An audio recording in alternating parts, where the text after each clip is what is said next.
Ms. Henry, we're going to call the meeting to order. Mr. Hikes. Present.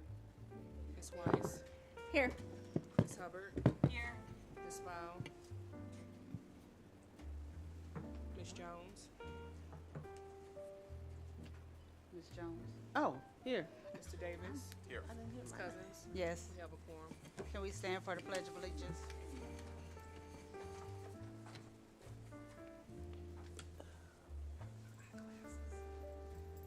I pledge allegiance to the flag of the United States of America and to the republic for which it stands, one nation, under God, indivisible, with liberty and justice for all. We're going to move to board elections. I'm going to turn it over to Dr. Scarlett.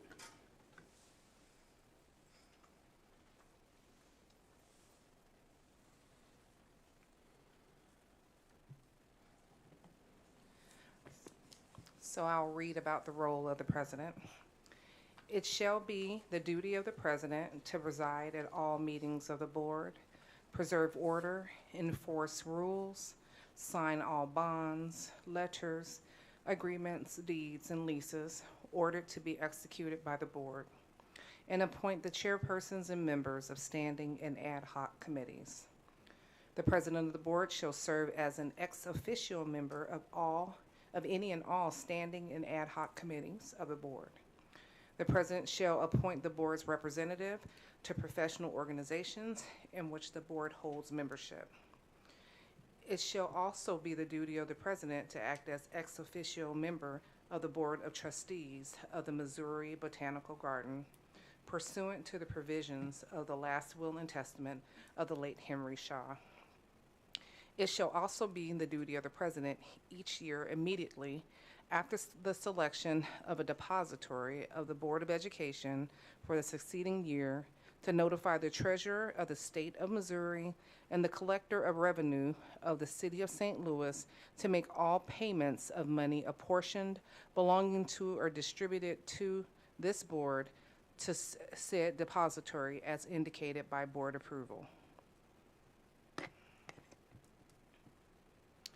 Are there any questions or discussions on the role of the president?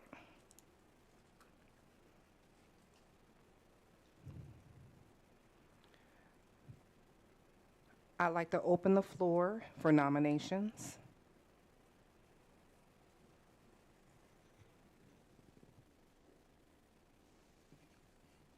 I'd like to nominate Tony Cousins for president.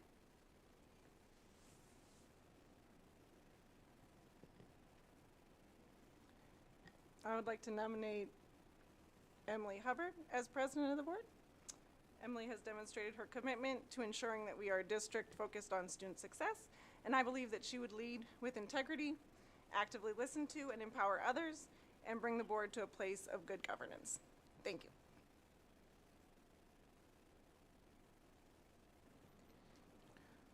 Are there any other nominations?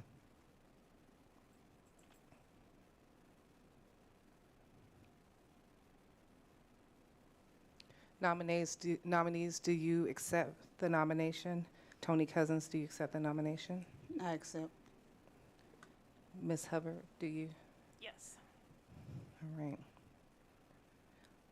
Is there any discussion? There's time allowed for discussions, questions, and comments, including from the nominees. I have a comment when it's my turn, but it doesn't have to be the first thing. Please proceed. Okay. I'm sorry for reading. We are a democratically elected school board, but we are not functioning as a democratic school board. If we continue with our current leadership, decisions will continue to be made by board leadership, while the rest of us are not given a chance to voice our opinions, concerns, or even affirm decisions that we would like to with our votes. Sometimes we don't even know what is happening. Our bylaws are clear that the board only has authority when we have a legally called meeting, a quorum, and a vote. But it is no secret to the district, to the city, and to this board itself that we are not following these rules with fidelity. The current leadership style has led to an incoherence in the district. The superintendent primarily interacts with board leadership, even though without a majority vote from the whole board, there's no true authority, leaving her in a precarious position when she carries out directives. And despite the use of board norms to control the rest of the board, leadership is reluctant to apply the norms to themselves. As a result, often the majority of the board doesn't know what's happening or why. We are constantly surprised. This makes us look unprepared, weakens the public perception of the board. In my view, and according to our bylaws, the responsibility of the president is to run the meetings, sign the documents, and speak for the board after a consensus board decision. I want to see a board that discloses conflicts of interest, follows sunshine laws, and holds ourselves accountable. I want to see a board that works with entities through conversations that discern how far we can go together in the best interest of our kids, rather than one that refuses to negotiate and treats the district and the children in it like Lucy with the football. We should not need a distinction between board leaders and non-executive members because we're all leaders. That's why people voted for us. And we need each other's perspective and wisdom to work together. And we need that confidence that comes for us as a board and for the confidence for the public to have in us that comes from public board collaboration and open sessions, discussions, and a majority vote. We must return to our governance role, working with or changing our policies, and let the superintendent and the administration and teachers and everyone that serves our children do their jobs. My deep desire is for this district to be one that prioritizes doing good over looking good, that values our employees and provides a good working environment, and one that meets the needs of every single student. I believe we can get there together if we work together, and that's why I accept the nomination for president. Is it okay to make a statement? Thank you, Ms. Hubbard. Any more statements? Ms. Jones? Yes, I nominated Ms. Tony Cousins because of the years of experience that she has demonstrated a love and dedication for this school district. And it's very appealing to me that many people, staff, students, as well as community members, have faith and confidence in her leadership. We have made great strides and bounds with the union. We have accomplished a lot, and I'm sure that a lot of us might not understand some of the things that have happened, but trust and believe. There have been many people out here who have tried to destroy St. Louis Public School, and I guess it would look a certain way if you have not been here for the struggle. I understand someone not wanting to go along with whatever the program they think has happened or some negativity or something like that. But I know in my heart that Ms. Cousins, Matt, and all the rest of the board members have really tried to work together, and there's been no underground or conceitedness or anything like that that really has happened. So for people to come from another state or wherever they come from and think that something is going on is totally wrong. And I'm really ready, especially since I've been here almost 18 years, I've seen people come and go, and people have been deeply embedded in SLPS who have not had this district at heart, and it's important to have people who understand what's really going on.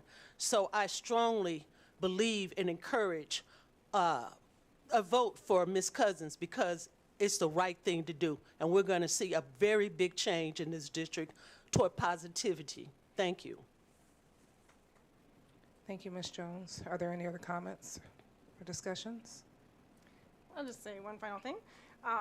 As we get ready to vote, I think it's important to think about the qualities we want to see in board leadership. My hope is that whoever is elected will focus on the board, all 7 of us, working together as a whole, utilize two-way communication skills, support the expression of different perspectives and positions, and model the behavior we want all children in the district to emulate. I am grateful, very grateful for those willing to step into this role and do the work it takes to lead this board. Thank you, Ms. Weiss. Are there any other comments?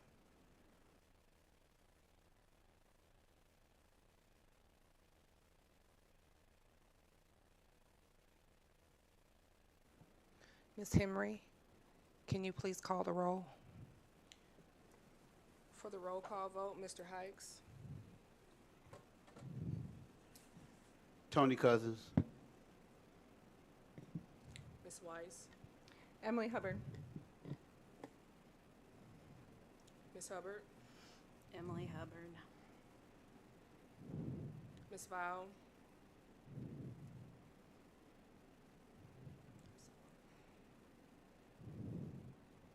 Ms. Jones, Tony Cousins.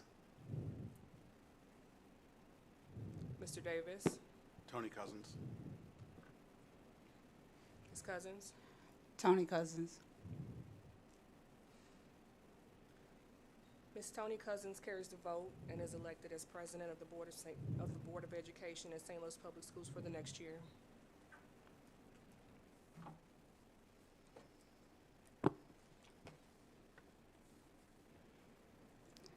Thank you, Dr. Scarlett. I will now read the duties of officer for members of the Vice President of the Board. In the absence of the President, the Vice President shall serve as the President pro tem and perform the duties of the President. In case of a vacancy in the presidencies through the deaths, disability, absence from the country, or other situations rendering the elected President unable or unavailable to perform the duties of the office, the Vice President shall serve as President pro tem until the President resumes the office or the Board declares the office vacant and elects President to serve out the term. Absence of President and Vice President. In the event of vacancy, the office of both President and Vice President, or in the event of absence or disability, or on the part of both President and Vice President, the immediate past President shall serve as the President pro tem and shall perform all the duties of the President. In the absence of the immediate past President, the next preceding past Presidents shall serve the reverse order of their service as President Secretary. The Secretary shall execute such documents and perform such acts. Oh, I'm sorry, that's the Secretary, my apologies. Ooh, I can't see.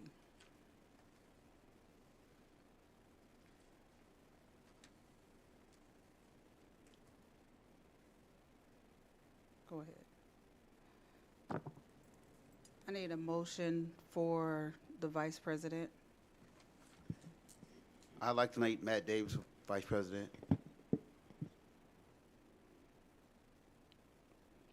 Is there any other nominations for Vice President?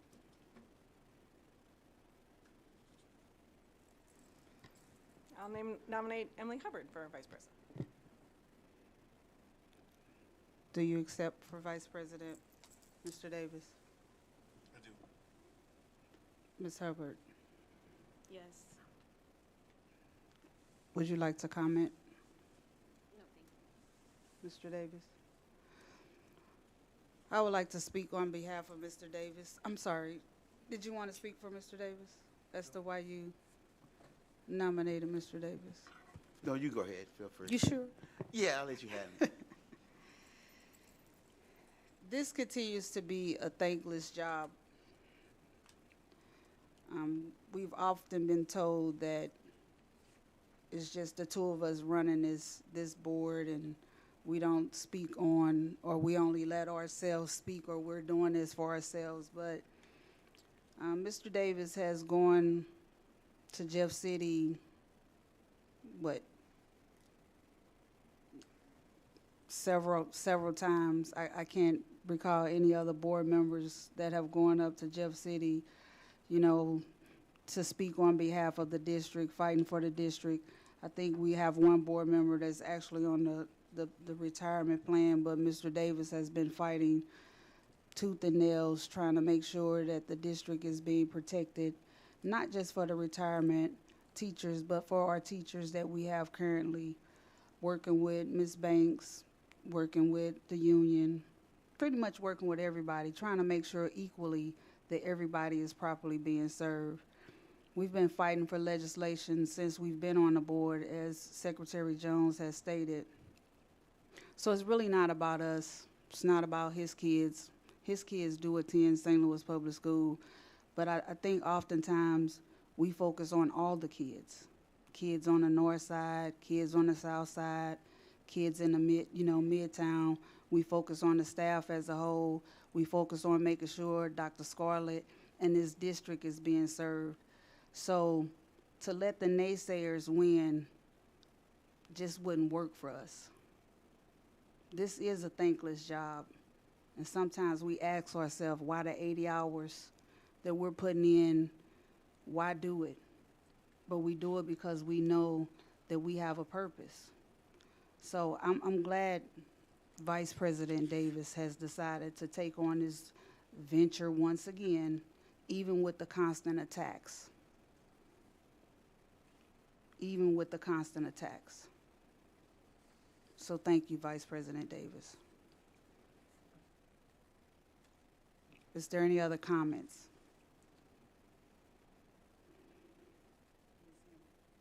Ms. Henry. Roll call vote, Mr. Hikes, Matt Davis. Ms. Weiss, Emily Hubbard. Ms. Hubbard, Emily Hubbard, I guess. Ms. Val,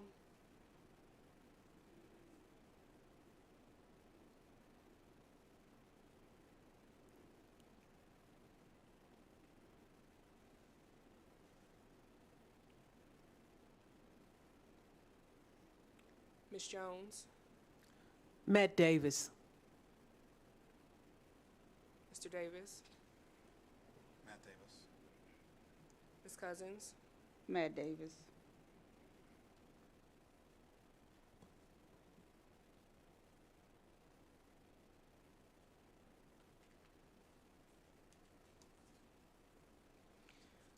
Matt Davis carries the vote and is elected as the Vice President of the Board at St. Louis Public Schools for the next year. Now for the position of Secretary. The Secretary shall execute such documents and perform such acts as are required to be executed and performed only by an officer appointed by and directly responsible to the board. The Secretary shall have custody of the books of record and board proceedings and perform such other duties as the law requires and the board assigns. The Secretary shall promptly furnish copies of all communications directed to the board to each board member whenever possible. Such copies shall be furnished in the time to be presented for board action, if appropriate, at the next scheduled administrative regular business or special board meeting. It shall also be the duty of the Secretary to cause written response to be made to questions or requests for information made by speakers at board meetings when such questions or requests are not answered at the meeting. Is there a motion for the Secretary? I nominate Donna Jones. Second. Is there any other nominations? Ms. Jones, do you accept? Yes. Is there any discussions or comments? Can I speak on Ms. Donna Jones? Yes, you can. I've often said that there's no more dedicated public servant in the city of St. Louis than Donna Jones, and she proves that every day that she continues to fight for the children of the city of St. Louis, and it's just been an honor and a privilege to serve with her on the school board. I've learned so much. I often refer to you also as the beating heart of the school board, and your integrity, your dedication, your passion, which you just showed earlier tonight before the meeting in an impromptu conversation. I just love it, and I thank you, Donna, for your service. And I believe absolutely in what you said, that the best days of St. Louis Public Schools are ahead of us, and that gives me a lot of conviction to continue the fight. So thanks, Donna.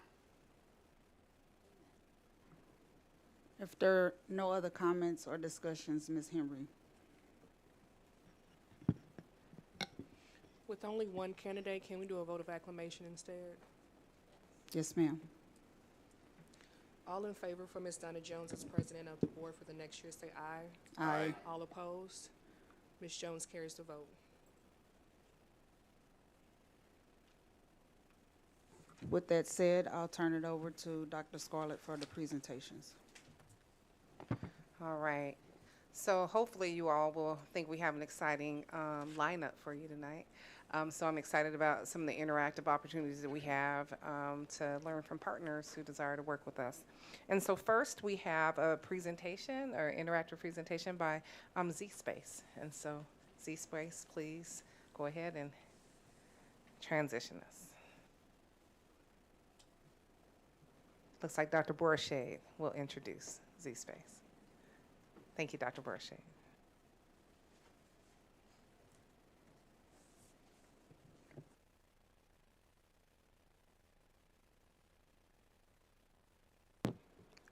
Good evening, President Cousins, members of the board, and Superintendent Scarlett. Imagine a world where our scholars embark upon a thrilling scientific odyssey unlike anything they've ever seen before. Picture a classroom buzzing with excitement as our students dive headfirst into the wonders of learning. Envision a future where our young minds passionately explore the realms of science, technology, engineering, and mathematics. We are on the brink of something extraordinary, where the boundaries of education are going to be redefined as it relates to science. So let your imagination soar as we introduce you to our captivating realm of Zspace. I'll turn it over to Dr. Pollier. Thank you, Dr. Bourchade. President Cousins, Vice President Davis, Secretary Jones, Superintendent Scarlett, other central office team members, St. Louis community. It's my pleasure to be here on behalf of Zspace. I'm from Nashville, Tennessee, here with you tonight to talk a little bit about a tool that we've been engaging with your school district leadership, your building leadership, and your students as you think about and vision what the classroom can be like in science for students. But I'd be remiss if we didn't start with the core of the work that you're doing around your strategic values. And what we're going to do is spend a moment going through this journey, looking at what Zspace is, how it can impact instruction, most importantly, how it aligns with the work that you're accomplishing here in the district. So what is Zspace? You've probably heard a lot about virtual reality. You may have even tried it. And in its truest sense, virtual reality is that opportunity for students to place the head-mounted display on their face, and it transports them to another environment. Maybe it's the desert to learn about that ecosystem. Maybe it's inside the human body to learn about things. But it is delivered through that fully immersive head-mounted display. We then have a space where I guarantee your students are all interacting and communicating with each other. And that's the space of augmented reality through apps like Snapchat. The idea is that they're able to take what's really in an environment, augment it or supplement it with digital content related to what it is they're engaging around or even in some cases learning. The nice thing is we could all take our devices out right now. We could bring up an augmented reality application and share it with each other, which, as you know, is critical to the learning experience for students to be able to collaborate. Well, that brings us to Zspace. What is it exactly that you're being asked to consider to implement in your middle and high school classrooms? Well, Zspace is a computer device. It's the one that's in front of you at your stations that allows students to not place anything on their face, not wear any special glasses, but to actually interact on the Z-axis. So think about your typical computing experience. You can move things left to right, top to bottom. What you can't do is pull them from the screen or push them into the screen. And in a moment, you'll see how this interaction comes to life for students in the classroom. So I want to start with our journey. And back sometime in early fall, you had a group of teachers who were exploring innovative resources across the country. At the same time, Dr. Borishade and team had an internal meeting where they were looking at the same tool. And at the same time that this was all going on, the communication between the St. Louis Public Schools Central Office team and teachers was going back and forth because teachers were requesting, hey, this is something we need to think about to engage our students in learning.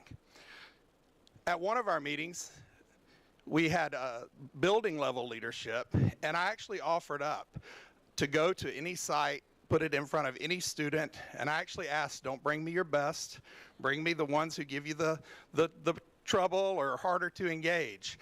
I don't believe for a minute that Dr. White did that because she brought me 3 stellar scholars over at Gateway Middle School. But these pictures just represent a conversation we had around a tool like Zspace and how it can engage students in the things that they're learning. What was incredible was to see them take what they had just learned that day in their science class and bring it to life through this interactive technology. So as you're thinking about bringing Zspace into the district, there are really 4 key components that you'll see reflected in the board item. Those components are the hardware, the software, the lessons, activities, and simulations, and finally, the professional learning and the support to ensure that your teachers and your students are successful. Now, I want to talk about a couple of these specifically. And I'm going to start at the far right with the professional learning and support.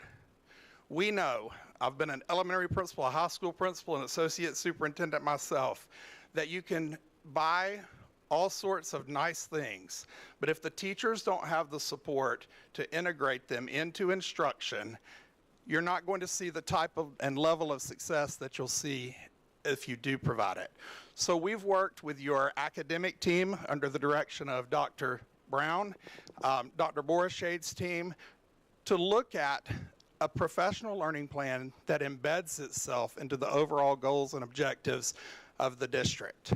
Where that has landed us is with an approach that's going to supply St. Louis Public Schools with a full-time, on-site professional learning specialist to support the district level initiative as well as the school-based initiative. At the district level, we will be delivering consistent professional learning to all teachers who are engaging with the tool. We're also going to have a menu of options to support the local building leaders as they develop their local school improvement plans, which contain their strategies around professional learning. We also have a suite of over 60 asynchronous online courses that your teachers will always have access to. And then last but not least, through the professional learning specialist, we're going to provide opportunities for teacher coaching, model teaching, as well as embedding the use of Zspace into the conversations that they have in their professional learning communities at the school. So again, just to highlight, as you look at your pillar around highly effective educators and leaders, it's critical that we support your teachers, but also your leadership as they go in to monitor the implementation so that you realize the impact that you're trying to gain. So what do we know about engaging with Zspace? Well, believe it or not, as innovative as the technology is, it's been around in education for right at 10 years. It's been around for 20 years. And the 5 emerging outcomes relate to, first, student achievement. One, when the students get a deeper understanding of content, then through that understanding, they're able to demonstrate higher levels of proficiency. 2 other areas that are critical are engagement. Just taking the standards that are being taught in science and engaging students at a level that they'll retain it.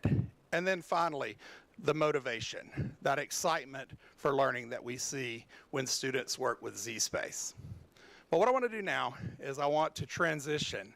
And Mr. Davis, when you were describing Ms. Jones, you used the metaphor of the heartbeat of St. Louis. Well, we're actually going to go now to the literal virtual heartbeat. So what I'm going to ask you all to do so that you get an idea of what we're talking about bringing to your science classrooms is at your station, if you will, if it's gone to rest, just hit the space bar to wake the device back up. Brooke Cashin, my colleague, is going to be there to support you if needed. And we're going to launch that application on your desktop called Zspace Demo. So just use your mouse to drive to that launch button, and it will take you into an environment.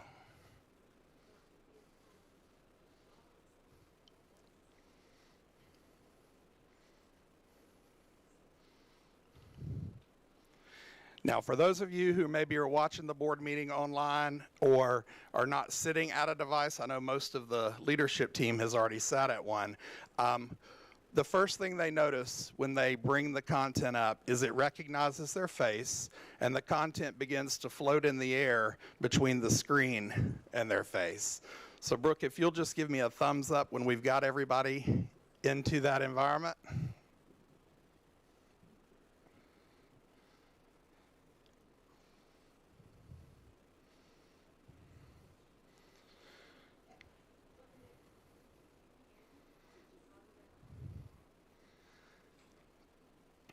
Now, while Brooke's getting the others set up, those of you who are in the environment and you see the chess pieces, I'm going to get you to take your stylus, just point into the environment where you see the heart. Then with your stylus, use the front round button to pick up that heart.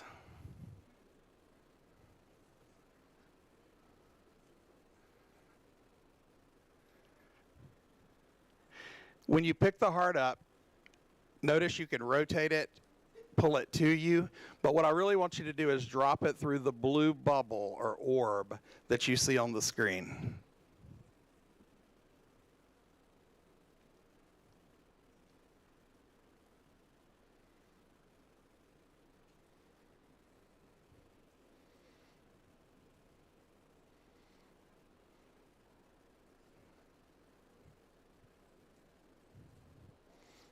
Ms. Hubbard, Ms. Weiss, are you all seeing the 3D model? Perfect.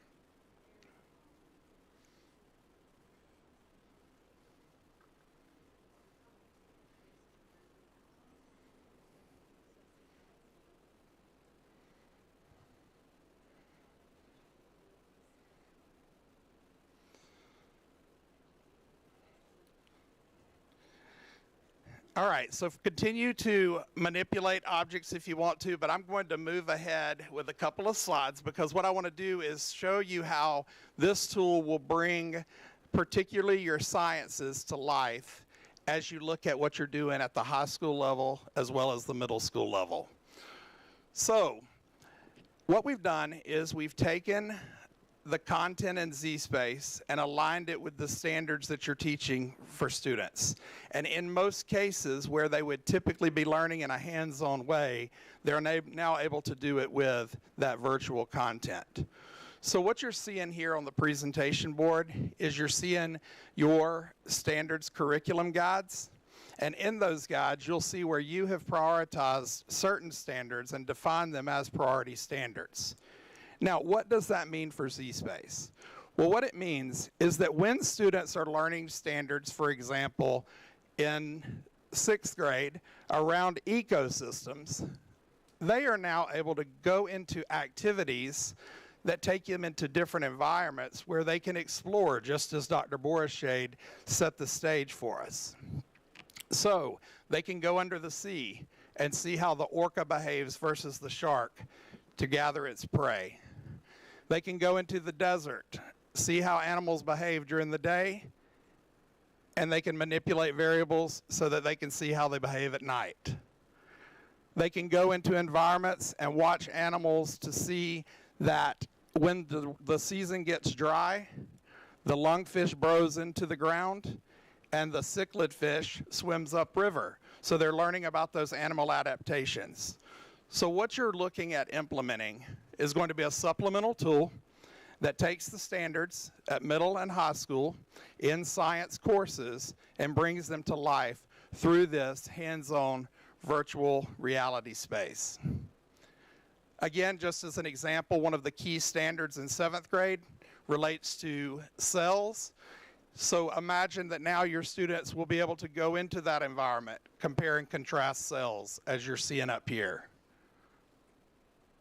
And then also at the high school level, just to take the cell content a little bit deeper, when students start looking at things like mitosis and meiosis, they're now going to have, again, the activities, the lesson plans, so that the teachers can implement and have students go in and observe these processes that are taking place. As I close out the presentation, I'm going to go back to these two slides here. Back in 2017, the U.S. Department of Education released the National Education Technology Plan. One of the elements that was cited specifically for school districts to be thinking about was how is it that you're giving students opportunities to model processes in subjects not only like science, but also in your career tech ed programs, etc. Fast forward to 2024, and M.A. Jones Elementary School, one of the first users of Zspace in Atlanta Public Schools, is actually highlighted in the 2024 Ed Tech Plan as embracing that value and recommendation and implementing it to make a difference for students. So I'm going to pause there. I'll be glad to take any questions from the board, members of the Dr. Scarlett's team.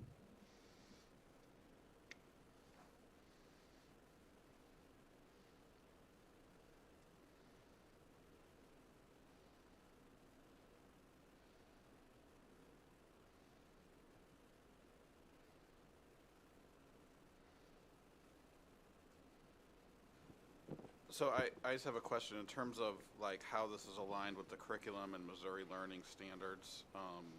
Is there curriculum embedded with this? Is there a curriculum that goes along with this? Yes, sir. In the courses that you all have asked us to provide for adoption and use, not only has it been aligned to the Missouri standards, but we've actually taken the St. Louis Public Schools curriculum documents and gone to another level of depth to not only align it to the standards, but what your curriculum department has done is provided a series of assessment example items, as well as anchor tasks in literacy.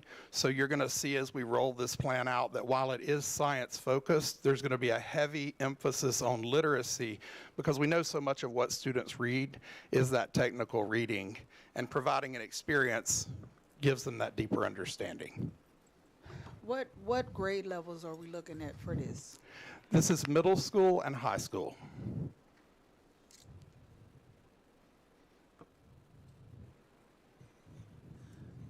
Are you sure? Am I sure? Yeah, I mean, this is fantastic. I want all the kids to get it. Yeah, this is really fun.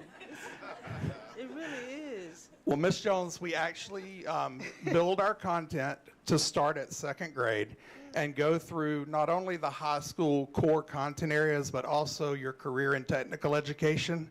But what I think your leadership has done that's very thoughtful is that they have wanted to focus in a way that initially we can roll it out with success, and then it's really what direction you go in from there is based on how you're feeling about what you're doing. I will tell you that what you're putting in your hands, your students' hands, is being used at Vanderbilt University to import patient MRIs so that doctors can collaborate for surgery. It's being used at the University of Hawaii Medical School to train medical students. So you're giving this to your middle and high school students. You made a statement to say that part of the tools that that comes with it is that it has a teacher or an instructor that's with it. Is that a virtual person that comes, or is it an on-site person? No, actually, what we're going to do in St. Louis Public Schools is we're going to have a full-time, dedicated team member from Zspace who will be on the ground in your district with your leadership Okay. to support teachers. Okay. Hello to a fellow Southerner. How, I can't remember the law about how fast technology doubles, but what's the projection for how long these will still be like fancy and cutting edge? Yeah, so that's an excellent question. And I think what I would do is rather than just point to the education space, I would point to business and industry. So if you think, for example, about the examples I gave you with Vanderbilt and with the University of Hawaii, it's also in, for example, the automotive industry. It's in manufacturing. And the real differentiation of Zspace and other VR tools is that the students can collaborate because they don't have to put a headset on. They can share the experience and talk about it.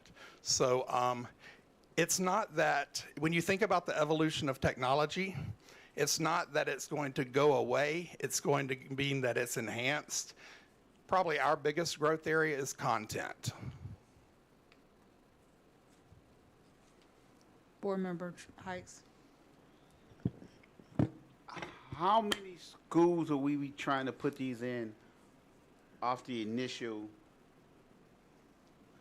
breakout, if I could, for lack of a better word? Dr. Borshade?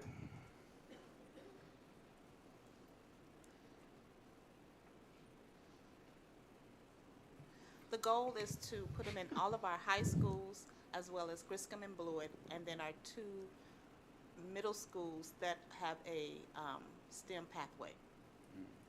So it wouldn't be where Verizon is. No. Board Member Sadie. Thank you for the presentation. And maybe this is a question for Dr. Borachet, but how much time would students actually be spending using this program? Like how much screen time with this particular program would they have? It would be in alignment with the time that they have for that particular class. So if it's a 45-minute class, if it's a 75-minute class or a 90-minute class, it would be in alignment with that. And then real quick, I had a really hard time adjusting my eyes to the screen. Is that an issue for kids, or are they just used to it? Or is there, are there some kids who maybe have an aversion to this type of virtual reality? So 2 things. 1, very few. 2, when you first experience it, you're having a little bit of trickery between your brain and your eyes because you're seeing something that you're not supposed to be seeing, right? And it's the first time. So usually people, once they get beyond that, if they have that initial experience, they're fine. But the third thing, and I said 2, but it's 3. The third thing is we actually have a widget within each app that allows the student to move it into 2D if they need that moment to rest their eyes. Going back to your question also around the amount of time, think of it like maybe when we were in school and I taught for a while. If I was going to talk about a part of the world, I would walk over and pull my map down and I would show the students where I was talking about, or I might pick up my globe. It's really about the student, whenever it's appropriate for them to go into a space so they can understand it better, then they go into that Zspace experience. But I've noticed you're thinking about other instructional materials where students may be reading informational text. These are all going to support one another. What Zspace will do is it will give them access to it to manipulate different variables and see what happens. Yes, ma'am. Sorry, I had one more question. You said there is a literacy component. Is there also like a humanities? I know that we're talking about STEM, but I also think if you don't have the humanities along with your STEM, it won't be humane. Do you have, is that an add-on or something that, see what Shakespeare's bed was like? Yeah, so the answer to that can be a lot of things, but here's what I would say. With your devices, each of them has a painting application, It also has an integration of an app called Tinkercad, which is a 3D modeling application. So your students will actually, and teachers, if they want to integrate some humanities into the science, they certainly can. But it also, students can just take devices and scan things, import them into our Studio app, and then they can actually build multimedia presentations around it. So I really took a science-focused approach to this presentation, but I mean, you're putting this in the hands of high schoolers, they're going to want to know. In fact, in the picture of the students, the tall young lady asked me, how does this happen? How can I make that? And she had taken a computer science class at Gateway Middle School, and in that class she understood coding. And if I played that video for you, you would hear her arrive at an understanding that to make this stuff happen, you have to understand coding. Secretary Jones. Oh, no, I didn't have a question. I'm just speechless. I really wish I owned one. It's really nice. Is there any other questions? Secretary Hikes. Would we be leasing these laptops or buying them? Yeah, so what you're going to be doing is you're going to be front-end purchasing the devices as well as a suite of software that comes with them. Over time, all of the updates that come to the system will be pushed to the district. We have our original devices that were, we call them all-in-ones. They had a larger screen.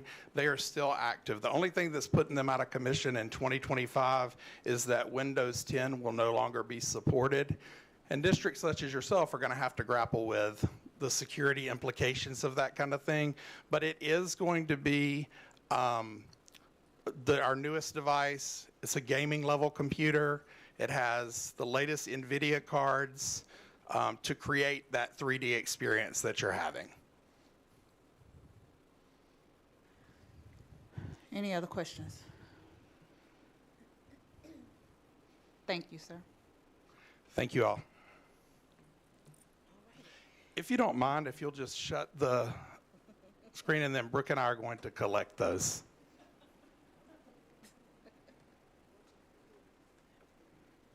Dr. Scarlett. Thank you so much, Zspace. Next, we'll have our partners from Insight Educational Group, Strategic Planning Services, to give us an update on our process toward the strategic plan. We'll welcome Dr. Jason Stricker.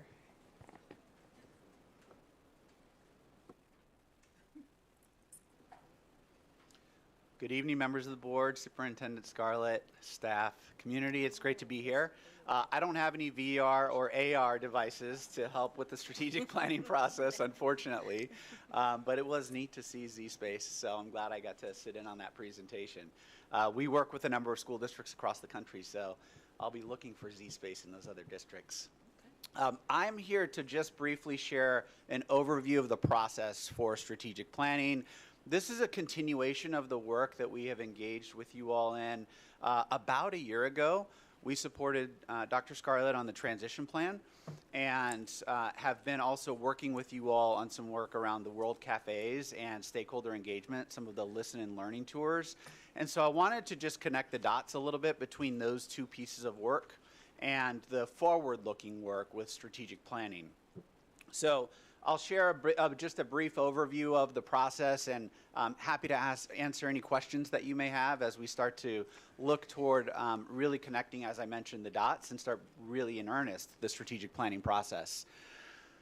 Just a little bit about Insight. We've been around for 22 years. We're all former teachers, school leaders, and district office administrators as well. I think the thing that I like to highlight here is that two things. One, the value I think that we add is that we have sat in your seats. We can look around the corner at implementation challenges. I actually think the hardest part of strategic planning is implementing the plan. So as we think about developing that plan, we can also think through the lens of an 11th grade American literature teacher, as I was, a high school principal, or a CAO, and start to think about what were some of the challenges of implementing those plans as I lived through them in each of those roles, and to help you develop or mitigate those challenges in the development of the plan. So all of our staff have similar experiences and have developed plans across the country, including here in your state. And so Insight is a practitioner sort of oriented organization, and I think that's one of the biggest values that we bring to you all. The way we staff any project on strategic planning is with 3 primary folks. So I'll serve as your executive sponsor, work directly with Dr. Scarlett to make sure the overall success of the plan happens. Dr. Nanika Bernard will be our partnership manager. You may have interacted with her or seen her around. She has facilitated some of the listening and learning tours. She'll be the primary facilitator of the strategic planning process here locally. And then Jess Wilson is one of our analysts. We have many analysts that help look at data. We'll look at both quantitative and qualitative data, your existing data, historical trends in achievement and other pieces of data, and then pull that together in visuals for stakeholders to look at to help them make informed decisions about goals and other pieces of the plan. A few of our recent planning engagements, we do about 6 to 7 strategic plans every year. These are some of our most recent ones. I'll start with the first one on the left. That's Ferguson Florissant, so one of your neighbors here. And we completed their plan about 2 years ago. In the middle is Chapel Hill Carborough School District in North Carolina. And on the far right is the School District of Philadelphia. So I share these. We facilitated the development of each of these plans and many others. But I share these just to demonstrate that we work with a wide variety of partners and districts, and we have to take into context sort of the local context, the state context, to make sure that we're aligning to what your community needs are, what the state needs are. So for example, in Ferg Floor, 2 years ago when we were completing their plan, that was right about the time when the state was changing the way they were evaluating LEAs, local education agencies. So we had to pivot in the middle of that process and start to figure out how do we crosswalk the goals of the plan and what was being developed to the way that the state was holding local school districts accountable. And so those are just some of the ways in which we're able to pivot, and we can be dynamic and flexible in how we work with you all. So we have a process or a framework, but it's not a prescription, and I'll share that framework in just a moment.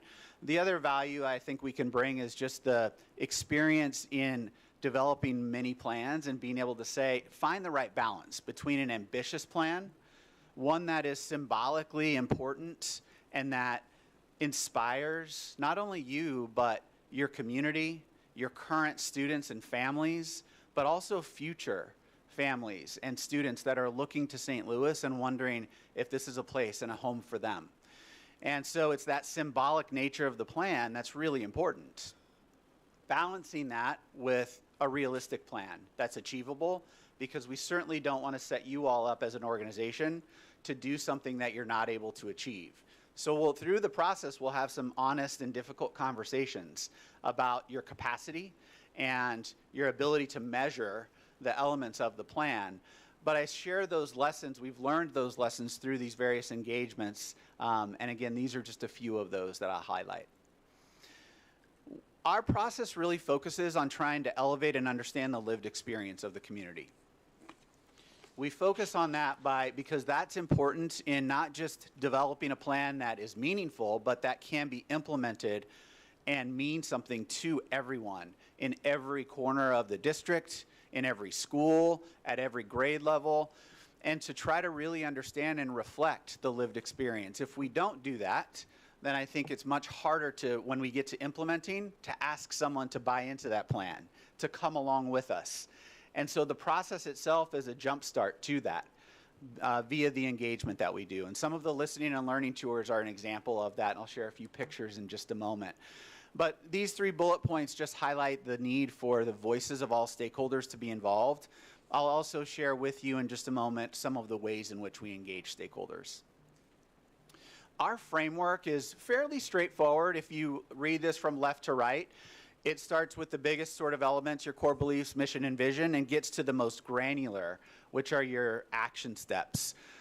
And while this is a framework, again, we make no sort of assumption about what you might call different elements in your plan.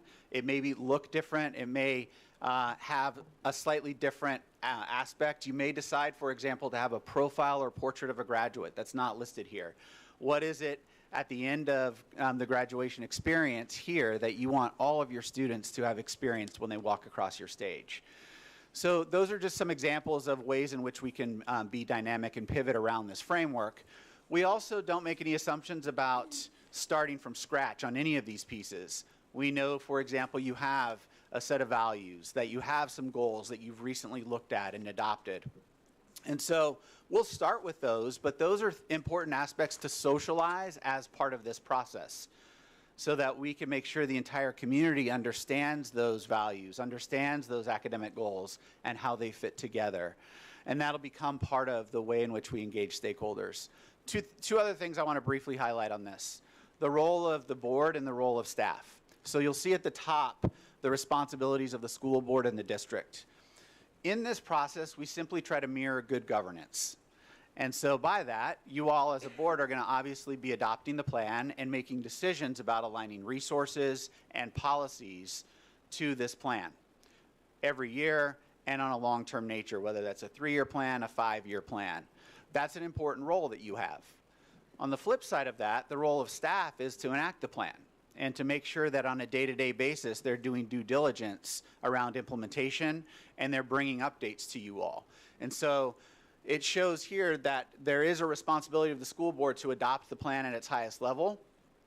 There's also a responsibility of staff to make sure that they're implementing plan and the details of the plan and that we're just clear on those responsibilities. And so we'll start to mirror some of that as we engage with you all as a board and as we engage with staff as well. The last thing that I want to highlight is implementation and monitoring. So one of the questions we'll ask, not for tonight, but as we start to engage with you all through the process, is how frequently you'd like updates as a board. Would you like annual updates, quarterly updates, twice a year?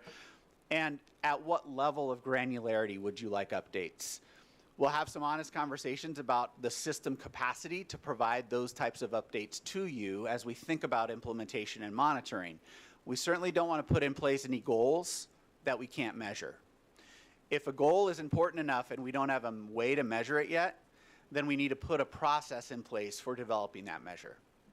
And that's some of the work that we'll do together as we engage in this process. So those are a couple pieces of the framework that may not be sort of evident in the visual or depiction, but are important nuances to consider as we go through the process together. The process itself is pretty straightforward. It's just 3 phases: a pre-work, design, and implementation phase. The hallmark of each of these phases is a steering committee. So a steering committee of internal and external stakeholders. It's usually 30 to 40, sometimes 50 members that represent the various voices of the community and of the district. They meet monthly, either 6 or 8 times throughout the process, depending on the length, and they look at data. They elevate key ideas. They look at and analyze the focus group information that we're gathering, the listening and learning tour information that we're gathering, and they start to form that into priorities, compare that to your goals, develop strategies through this process. They use data in the pre-work phase that we've collected. Some of that data is your listening and learning tour data, but we'll also look at quantitative data that you have, student achievement data, vacancy rate data, engagement data, what sort of culture and climate, if you have culture and climate data through various surveys, can we access? Any other audits that you may have done, we'll start to look at that data as well. And so we'll pull that into the design phase. We certainly don't want to overload the steering committee with data, but we want to provide them with a rich data set to make really informed decisions.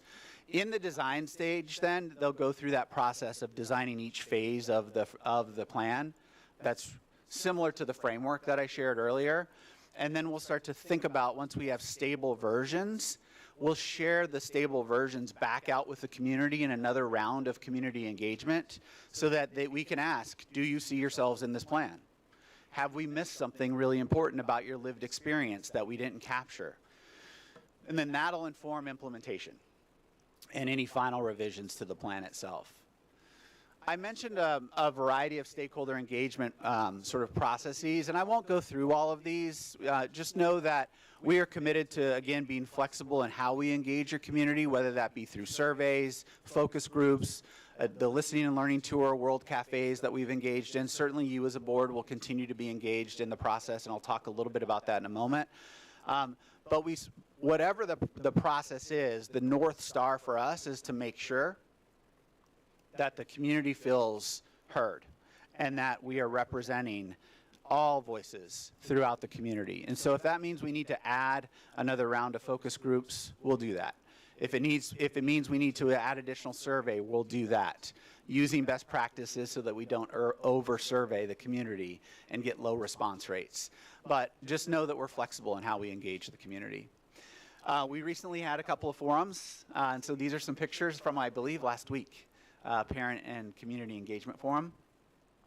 You'll see several folks around tables just talking about their lived experiences. What are some of the strengths? What are some of the areas for improvement based on what they have experienced in this district and experience every day in the community? So we gather that information. Our analysts look for trends across the responses, and we elevate those trends. In terms of your engagement as a board, there are three primary ways that you'll be engaged. One is to sit on the steering committee. So representatives from this board sitting on that steering committee, that 30 to 50 member steering committee that meets monthly, to really have a voice of the board and to be able to come back to this body and say, here's what we talked about last month. Here are some considerations that I think we should elevate for the board. We do board work sessions, so we'll work backwards from the date you'd like to adopt the strategic plan and identify the number of work sessions that we need to hold with you all at various phases so that you're signing off on milestones of the plan and you're not seeing the plan at the very end and asked to take all of that information in and make a decision. And then finally, we'll provide board updates. So similar to what I'm doing tonight, an update on the overall process, and we can provide these at whatever interval makes sense for you all. The last thing I want to highlight is just this attention to coherence. So the reason that I'm highlighting this is because in my experience as sitting on the other side of having to implement plans, as a teacher, as a school leader being asked to align my school improvement plan to a district's plan, and as a chief academic officer really driving the planning process, what was hardest for me was, as I mentioned earlier, execution. And what I learned is that execution does not like complexity. But our work is quite complex. And so we have to try to figure out how do we bring coherence to the number of issues that we're facing that have to be represented in this plan, whether it be student wellness, mental health, academic achievement, efficient operations, bus routes, some of the things that are pressing now, and being able to ensure that we're attending to those things at the right time, but that you all have enough bandwidth as an organization to attend to them well and to do them well. Because again, execution hates complexity. And so we want to really focus on how do we bring these multiple pieces together in a coherent plan for you.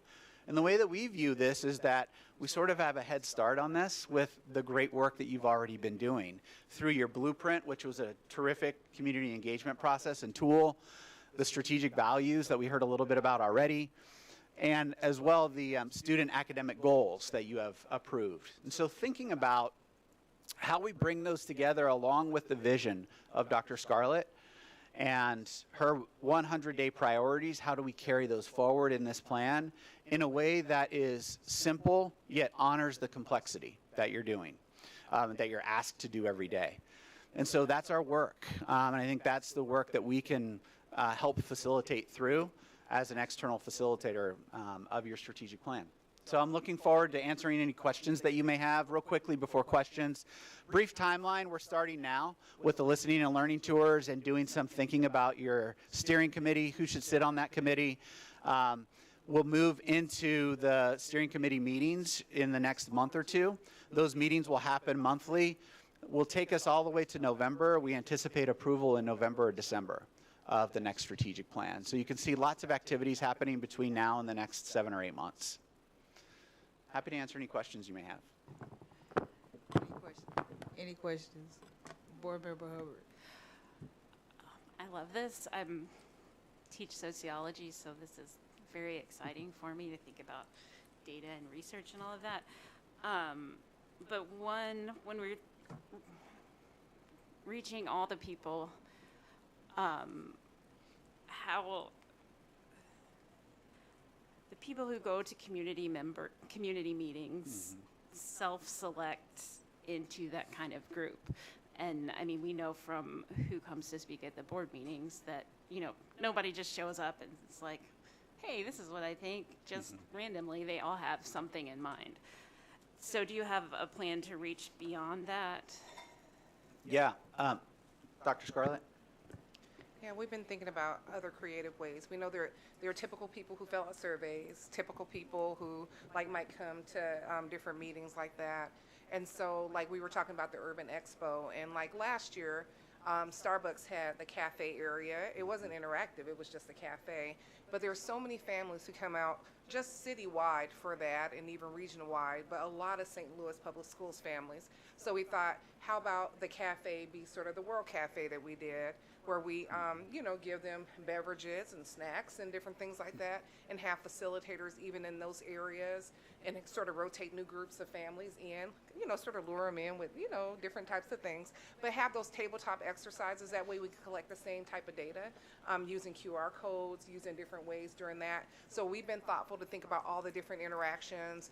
The May Day parade, is that what it's called? May Day is coming up. And so, you know, Mr. Anderson has been thinking about creative ways for us to be able to engage. So we know we're going to need to go to where people are in order to keep engaging. These were just our first sort of steps to just sort of, you know, test the waters and just think about that. And so I always say engagement, and Dr. Stricker said, I always think about that accordion, that, you know, you go out broad and you kind of bring it back and say, and go back out, you know, to community and say, is this what you were thinking? Take more feedback and then bring it back. So we've been just trying to timeline what are all of the sort of significant opportunities that we can engage with families and students and also staff and other stakeholders in order to just be able to learn more about what their values, interests, and priorities are. Any other questions? I have a question or two. So some of us in this district may sort of have plan fatigue. We may have plan PTSD. Yeah. And you know, so we've always had our CSIP, our continuing, you know, which we have to do and turn in our homework to DESE and get points. I've always been of the opinion that was not a strategic plan. It was a CSIP. We checked the boxes for the state. We gave it. We got our points. Cool. And then we waited till next time that we had to update it, and we really just changed the dates. And Chief Banks has always pointed out that we really haven't ever had a strategic plan. So could you just speak a little bit about what's the difference between all these other plans that we've done? You know, when they closed schools in 2021, they kind of had a plan. You know, we had the citywide plan, which really wasn't a plan, it was a blueprint. We made that very clear. This was community engagement on steroids. What's our shared set of values? And that needed a plan. You know, all these other things needed a strategic plan. The CSIP needed a strategic plan. So could you just talk a little bit about what the difference is? Because I don't think most people will understand. They'll just hear, okay, another plan, more focus groups, blah, blah, blah. Yeah. They're not going to listen to us. It's going to be a dog and pony show, and it's going to be business as usual. So how do we make a strategic plan where we put a strategy to the plan and we follow up with implementation and we do that with fidelity? Yeah, I think you hit the nail on the head with some of your last comments about making sure that you have some coherence to all of these various plans that are represented in some way, shape, or form in a long-term plan for the district. Some of the plans that you mentioned had very unique or specific purposes. The CSIP has a unique and specific purpose. The blueprint had a unique and specific purpose. So those are important to attend to, but are insufficient alone. They're necessary, but alone are insufficient. As a governing body and as a district, having a long-term plan that you can communicate to the community that says, 5 years from now, here's what we envision we will be. This is our vision. this is how we're going to get there in a staged approach. We have to attend to all of those other things, state compliance plans. We certainly want to continue to engage the community through that. But you want to make a promise or a commitment to the community that 5 years from now, this is what we envision. And that's what this plan, I think, is uniquely designed to do. It's designed to say 5 years from now, this is where we envision we will be. And every year, as you consider your budget, you'll be allocating resources accordingly. The plan itself, so the plan serves that purpose for you as a governing body to allocate resources towards a long-term vision so that you're not allocating resources in relationship to fires that come up. You certainly have to attend to those, but you can attend to those very thoughtfully by saying, how is this new intervention program related to our ELA results going to help us move the needle 10% proficiency every year in order to get to that end goal 5 years from now? Asking that question is different than just saying we need to improve this year for the CSIP by X%. And so having sort of that long-term vision is really critical to say if we improve 5% or 10% this year, is that good enough to get us to 75% proficiency, to get us to 80% proficiency? That's the real value of the plan.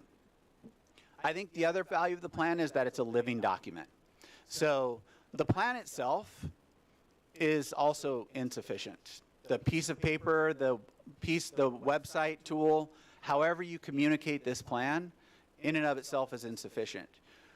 Your community, by seeing you engage in that plan on a regular basis, is where the value of the strategic planning process really comes in. And so setting you up to do that effectively is what we hope to be able to help you with as your partner by creating good data dashboards, helping push you to say, these goals are really ambitious. Are you sure? Because over the last 5 or 6 years, it looks like the trajectory of improvement has been X. Your trajectory of improvement that you're expecting is going to be significantly higher. Can you achieve that? If so, let's figure out how. And then let's lay that out in the strategies. Oftentimes in our strategic plans, we show year by year what phase you're in for each of your strategies. We're in the planning phase, we're in the implementation phase, we're in the refinement phase. So that's a signal too to look vertically across years. Are we doing too much, or are we doing just about the right amount of work that the district has the capacity to do? I think that's a unique distinction of a long-term strategic plan versus some of the other plans that you mentioned as well. Are there any other questions? Just one more question. Did you say how the folks on the steering committee would be selected? Yeah, I didn't mention how they're selected, but it's just an interaction back and forth with the district. We have a set of recommendations based on, practices that we've used in other districts to consider external and internal stakeholders.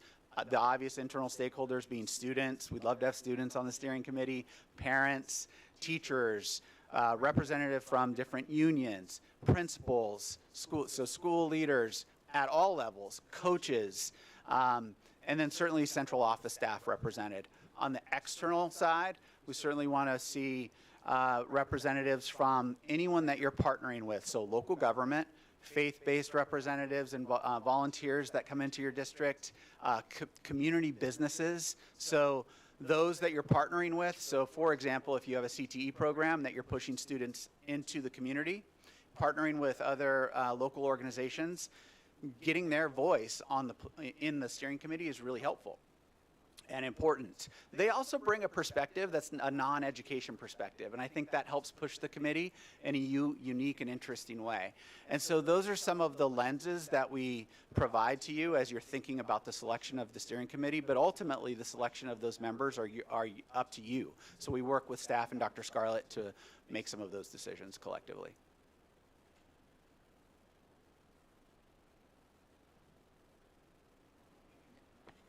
Any other questions? All right. Thank you, Dr. Stricker. Next, we'll have our partners from Beable. And we'll have Dr. Lucretia Brown, our Chief Academic Officer, will introduce them.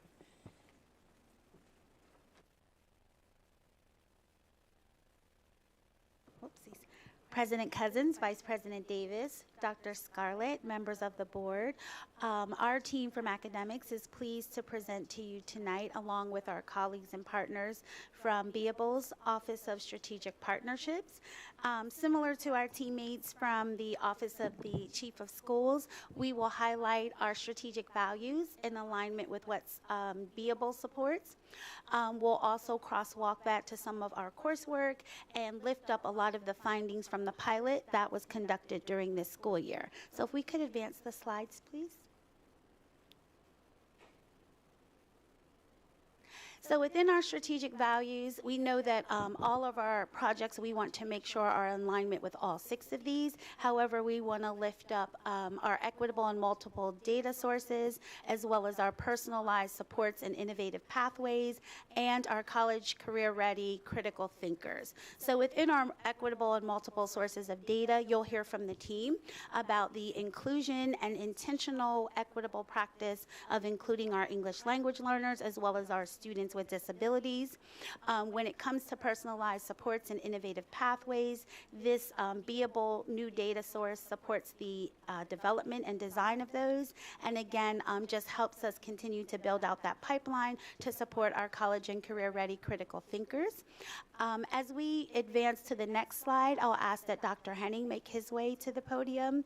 Again, Beable not only just at a high level supports our trajectory towards the progress of these student success goals, but again, they provide another data source for us to continuously monitor, and most importantly, include student voice, student interest, and student preference, which will be used to design and develop our pathways. So with that, I'll turn it over to Dr. Henning and then our folks from Beable.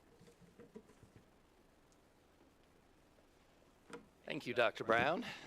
Good evening, everybody. Congratulations to our elected position board members and all our board members. I just want to say thank you all for serving. I live in the city. My kids all have graduated from St. Louis Public Schools, so I just, I heard over again, it was a thankless job, so thank you. I want to thank you guys for that. Okay, let's get into this. So what is Beable? I think it's really important for us to just take a quick moment to kind of define what this is. So I kind of wrote down a quick little statement that I'm going to read to you of what it is, and then we'll spend the next little bit of time kind of fleshing that out and explaining that, if that's okay. Also, my understanding is this is a work session, so at the end I probably am going to give you a homework assignment. I was a history teacher, so just be prepared.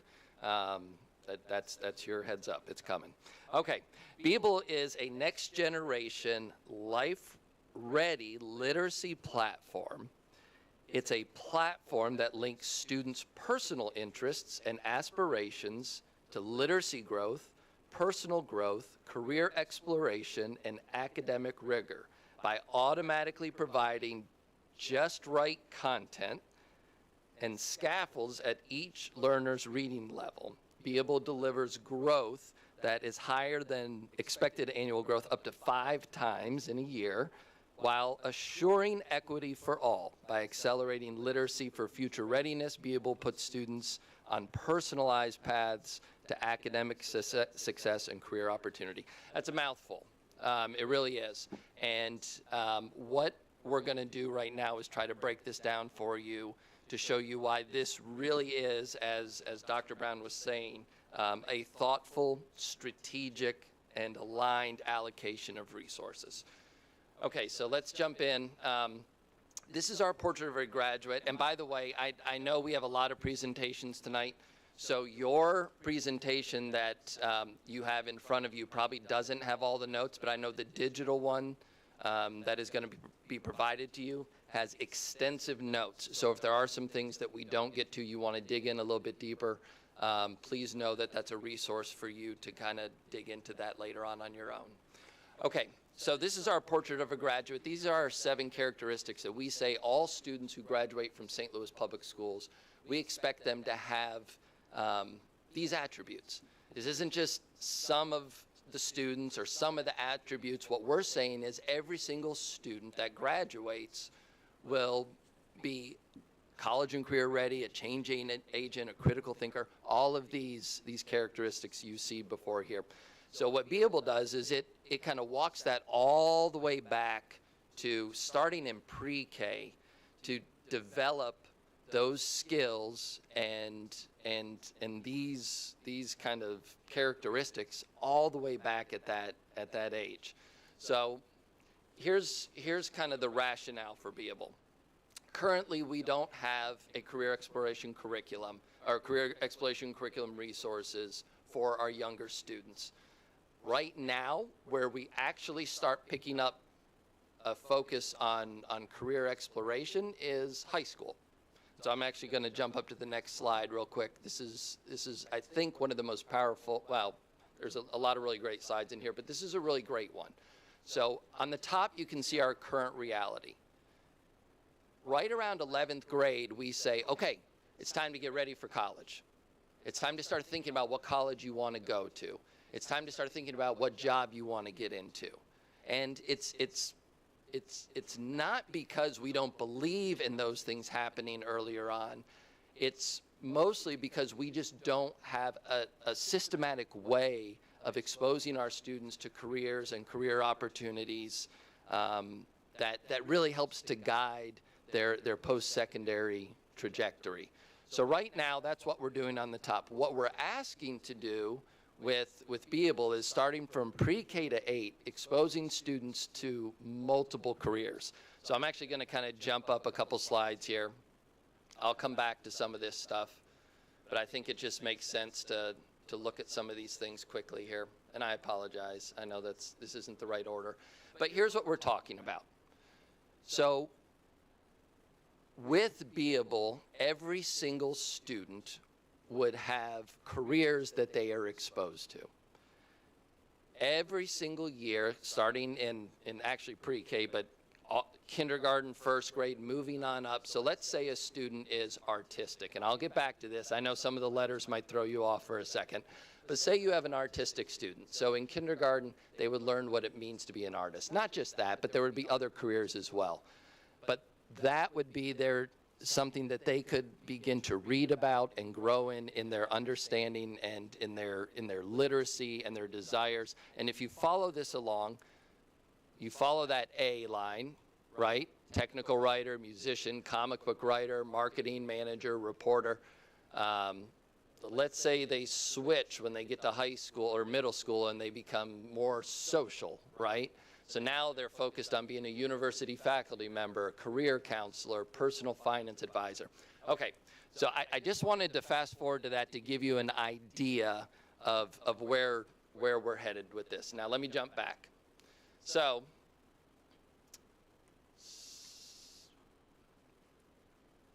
okay, so what Beable does is it basically is going to take students and give them this career exposure, but at the same time give them literacy-focused lessons so they can learn about these careers, right? So students, let's say they want to be a teacher. They would know early on, what does it take to be a teacher? What kind of education do they need to become a teacher in a classroom? What are the skills that they need to focus on and develop? What are the reading levels that they need to achieve? How quickly do they need to achieve that? And then the lessons that they receive, the activities, all align with that thing that they are very interested in. Now that is actually huge, because when we talk about literacy and students being interested in what they're reading, if it's something that is connected to something they're passionate about, then they're more likely to engage in the actual reading. All right, so how does it work? So students will take a self-assessment, and this is where your homework is. You guys will each receive a copy or a link to this RIASEC self-assessment.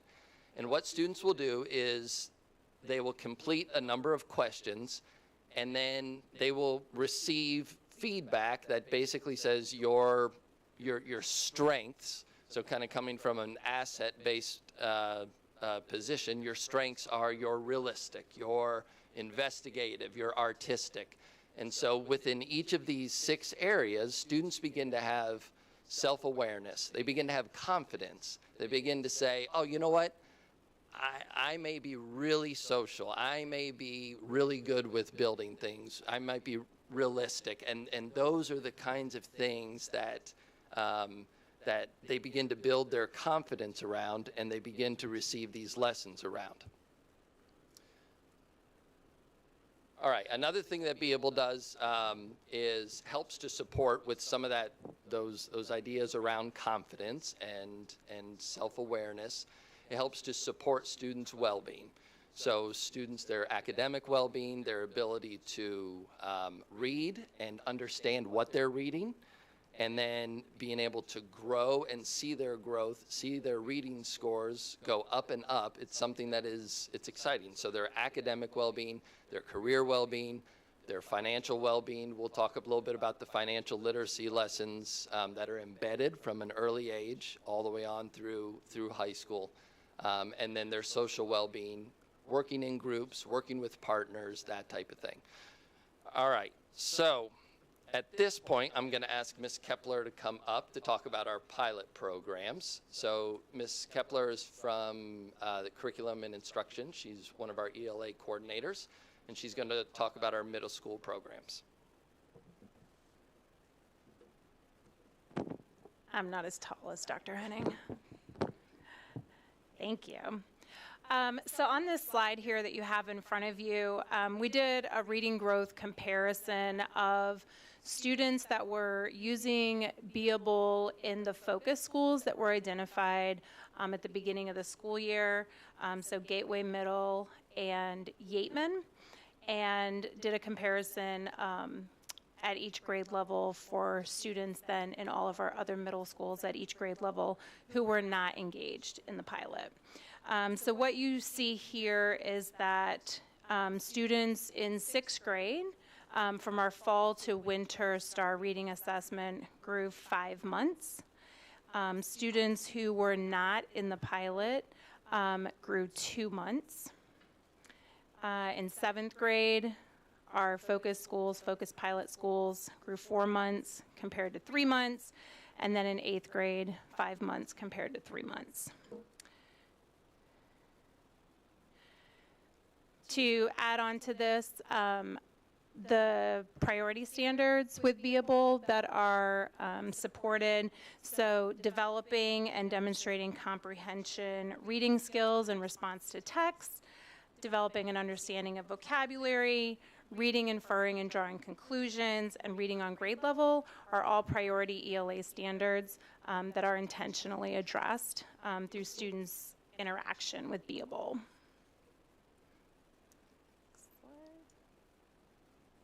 Can I ask a question? Sure.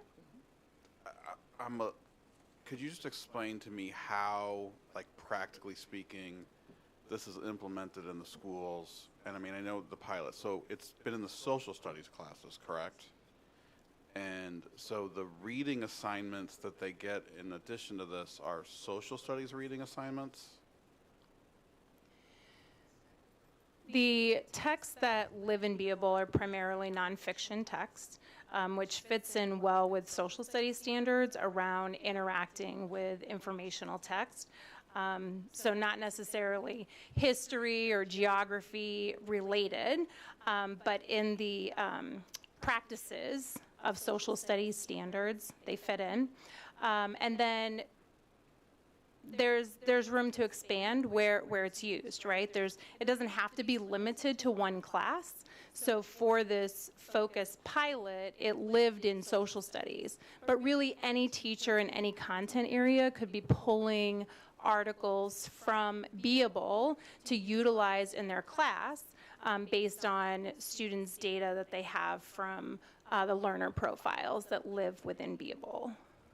So based on the profile, you get individualized articles. So not the whole class wouldn't be reading the same article. It's based on your profile you're given that. Yeah, kind of the neat thing about Beable is it can go either way, right? So I'm a teacher and I look at my class data and I see, okay, most of my students are identifying as social. let's say, because they're middle schoolers, right? And so I want to expand what they're currently interested in. So when we look at our students' data from our middle schools, we see that, guess what? A lot of our middle schoolers want to be actors and fashion designers, musicians and singers, but that's what they know, right? And you can't be what you can't see. If you don't know about it, you don't know that you're interested in it. So the beauty of this is the teacher then can go into Beable, and at any time they can pull lessons that they deliver whole group, or they can push out individual articles to students to expand their interests, expand their exposures. I guess I'm just confused then how does it align to the curriculum, or is it just sort of an extra piece that a teacher can use just to keep students involved or fill time? How does this work in a, I'm a 7th grade social studies teacher. Social studies is going to be on the MAP test. I've got I don't know what social, let's call it world history. I don't remember what the curriculum is. So they've got to study the world history that is part of the curriculum. It's part of the Missouri Learning Standard. It's going to be tested. But if everybody's kind of, I guess I just don't understand how it works. I'm sorry. No, so also in social studies, like one of the standards is around using primary sources and interacting with informational text, which then is separate from studying Europe, or South America. So there's a lot of other elements of social studies that fit in well here. But also, too, there's a number of social studies related career pathways that are represented that teachers can pull. So if they're studying a particular part of the world and a profession is mentioned in a reading, the teacher can actually pull the reading that relates to that particular career pathway or topic and pull in some articles that go along with it. And you had shown the slide for the STAR testing, so that's the STAR literacy testing. Yes. And is the idea that these pilot classes were reading more things that they were interested in social studies, that improved their literacy scores? Yeah, within Beable, every article that lives within their platform is available at 10 different reading levels. So all the way down to a kindergarten, first grade reading level, all the way up to 12th grade plus. And so when students take their initial placement, the very first time they use Beable, and they just do it one time, the system then provides them with the same articles that all of their peers are reading, but at their grade level of reading proficiency, constantly pushing them a little bit more and a little bit more to read higher and higher level text. And then along with that, there's the discussions that happen. So it's not a case of kids over here reading this article and kids over here reading this article. All of the kids are reading the same article. They're getting the same content. They're just getting it at their level. Along with, for our English language learners, the supports that are built in. So there's human translation available for English language learners, so they're able to read the exact same articles that their classmates are reading in a way that's accessible for them. I have one more question. Maybe this is for you, Dr. Henning, and I'm going to scoot away from Dr. Scarlett so she doesn't hit me. So is there a way that, so if you get this nice little, starting in pre-K, you're starting to build, like, this is my interests. And so let's say, for example, this person would make a great sheet metal worker. And so at some point down that road, you're in elementary school, is there going to be an ability to look at that and have a conversation with the child and their caregivers to say, hey, listen, you may be a great fit at the sheet metal program at AESM through project or whatever that other thing is. And then, go on, of course, to Sumner and be a bulldog. Yeah. Well played. Yeah, absolutely. No, that is, and that's really why, it's kind of why I'm here, right? So you heard from the literacy expert and the curriculum and the reading expert, but really what this is it's all encompassing, and that's exactly right. So a student moves into middle school and starts to hone their focus. they start to move towards 8th grade, and they're going to fill out their ICAP, and they're going to select which of these wonderful high schools am I going to go to. And this really gives them that opportunity to say, yeah, this is what I want to pursue.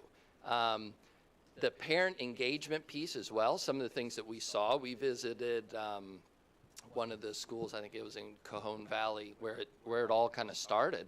And they have these, I think they call them launch pads, where parents come in and they work with their students, and they fill out their ISAC, and they get support. It really is a connecting piece for children and parents to kind of come together and say, okay, how do we have an informed kind of path for you moving into whatever post-secondary looks like. I mean, it could be sheet metal, but it could also be going to a 2-year college or a 4-year college. Those are the options. Yeah.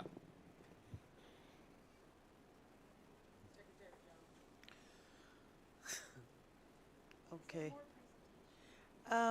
So this is geared toward what grade level? So we are looking at pre-K all the way through 9th grade. And the reason we say 9th grade is because we want there to have that overlap that leads into our high schools and our advanced coursework that they can choose, their CTE programming that they can choose. But we want to make sure there's that through line that goes all the way into high school. Potentially, we're going to pilot this year at some of our high schools a course called CCR, College and Career Readiness, for 9th graders, where it will kind of solidify for them, okay, these are some of the skills that I've learned that Beable has been a big part of, but then leading them into making those choices of where do I want to go next with my career and my post-secondary pursuits. So this is literature that's there to help them start thinking about the career path that they might want to take. They have to read all of this literature, correct? That's part of it. There's also there are also lessons that go along with it. There's a curriculum, so there's activities, there's group work, there's projects. So one of the things we saw that was, just so cool. I walked into this classroom they were probably like 3rd graders, and there was a group of 3 students working together, and I started asking the young man that was sitting in front of me, I said, well, how'd you guys pick your group, and this, that, and the other, and I'm thinking he's going to say, oh, these are my friends, and, we live next to each other, something like that. No, they looked at 3rd graders, they analyzed, okay, I knew what my assets were, I knew my skills and my strengths, but I needed to be complemented by somebody else. And so those are the kinds of skills, those are the kinds of activities and lessons, and then they're working together to produce something, right? I think that day they were actually, they were developing a business, right? And so in this case, this was done, they didn't embed it in a social studies class, they actually embedded it during the specials time. I think that's what it's called for elementary schools, but where they would, normally you go to gym, you go to art class. Well, this one they'd pull out, they go to the library, and they would do their Beable time, and they would do these projects. And so that became kind of the way that school, that's how they implemented this. And those students would begin to interact in those ways that really align with what businesses right now are just longing for. They're longing for employees that have those skill sets, have the ability to work on teams and accomplish tasks together. My thought is when you were doing the presentation is, I guess I wanted to see a lot more excitement in the program. It brought to mind when I was a parent liaison at Dewey Elementary School when my children were there. And I was a parent on the playground, and I would bring my big VH camera, and I would record the kids like they were, made them feel like they were being interviewed for TV, and ask them, what do you want to be when you grow up? And they were saying, oh, I want to be a basketball star. I want to sing. I want all the stuff you hear, all the same stuff. And I was thinking, oh, my God. Yeah. They are not getting the exposure that they need to think outside of the box. And I guess when I'm thinking about this Beable program. I was just hoping that maybe a little bit more excitement to it. Maybe once a year career fairs as well, where you have maybe about 500 different career people who are there, and maybe during lunch hour when they aren't really focusing in on just having fun, and have videos and say, or you want to be an astronaut, or you want to be something outside the box other than the things that they normally see in their community, because maybe in my community, all they're seeing are people who work at the mechanic shop or that kind of thing, or a basketball player. I just, maybe tie some money to it, where every time they hear the video in the school, they hear money dropping. Yeah. Because kids love money. Right. Adults do too. No, Board Member Jones, you're exactly right, and that's exactly what we saw when we went and actually saw it in action.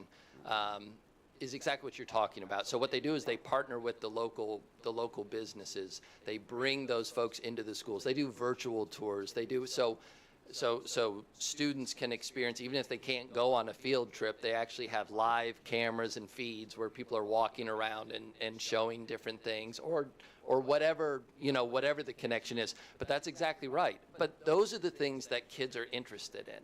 Those are the things that they get excited about. Those are the things that they will sit down and they will read about stuff that they actually care about. They will sit there and they will read it, and then they'll move on to the next thing. And part of what they don't even realize is happening is, as Ms. Kepler was saying, each time they read something, the level that they're reading increases, right? And so you're watching the challenge, the grade level going up and up and up of the students. And the reason they're doing it is because that excitement that you're talking about, right? That exact thing. But then it's also they have to get out there and perform as well. They have to participate in things like Shark Tank activities and TED Talks. And I mean, those are some of the activities, those are the possibilities when you actually kind of create this platform for teachers and schools. And then you start aligning it with some of our STEM initiatives and other initiatives in the district, and it really could have exponential growth for our students. So last question is about entrepreneurship. Yep. How do you involve that with this curriculum? Yeah. You want to speak to that at all? Or? Okay. Sorry, I feel like I'm just talking all the time. But yeah, so the entrepreneurship, same thing. I mean, students are given opportunities to work in teams to build micro businesses, basically.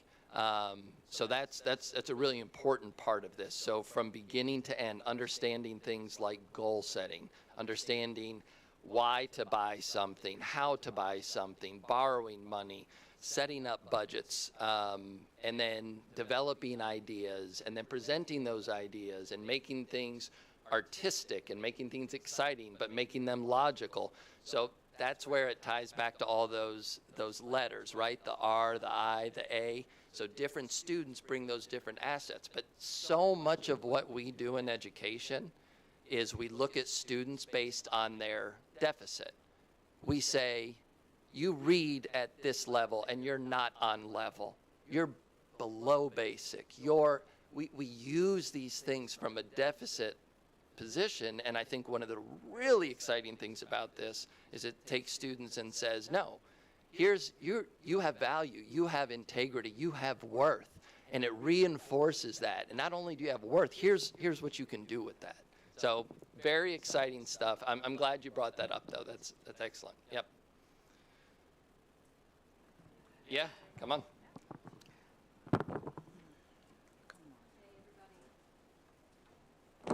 Almost as tall as Dr. Henning, so we don't have to adjust it too much. I'm Holly, by the way. This is Tiffany from Strategic Partnerships at Beable. Just a couple of clarification points. You asked about the mapping to the content. Beable, and I know we've just scratched the surface this year with our pilot, but Beable has many different places that it lives. No matter what, though, it's going to align to Missouri state standards. So you're knocking out two birds with one stone. You've got content proficiency, literacy acceleration happening at the same time. We also have this concept of learner profile that you talk about with the RIASEC letters, and I don't want to steal your thunder, Dr. Henning, because I know that that RIASEC piece is a big part of it. But at a high level, Beable also helps students to understand the questions, who am I and who can I become? I love the example about sheet metal worker. That's not a career you bump into on a normal basis, right? And we can all think back to our career experiences. If I chose what I was interested in as an 8th grader, I would have become a dolphin trainer. If I chose things that I had gotten exposed to, I would have worked at a bank, a nursing home, or on a chicken barn, because that's about all that happened in the community that I grew up in. So we want to show students, what can you do right here in your own backyard in St. Louis?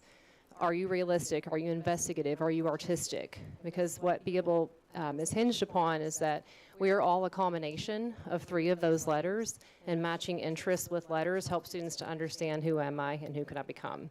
So they get excited, right? I can do this, and I want to have that intrinsic motivation to strive towards it. So,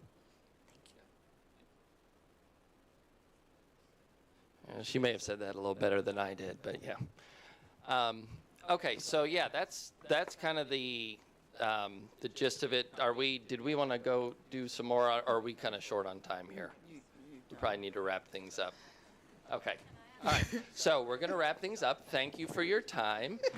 As I said, if you all would like to look more extensively at this, please do. And if you have any questions, please shoot them to Dr. Scarlett. She knows where to find Dr. Brown and us, and we'll answer them for you.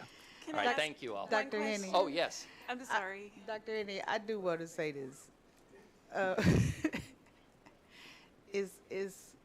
It's so refreshing to see how you're so comfortable being on the mic and being engaged in this. I love the fact that Dr. Borsche first with the esports or the Zspace. I'm sorry, it's late.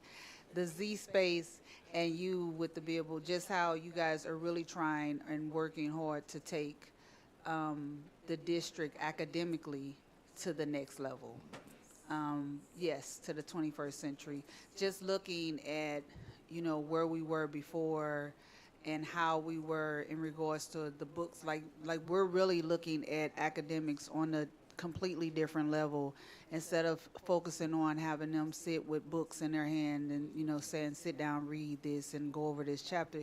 You're really exposing them academically to a whole nother level that we would not ordinarily look at. So I commend you on what you're doing, and I commend Dr. Borsche, Dr. Brown, all of you all on really kind of pushing a needle in regards to that space.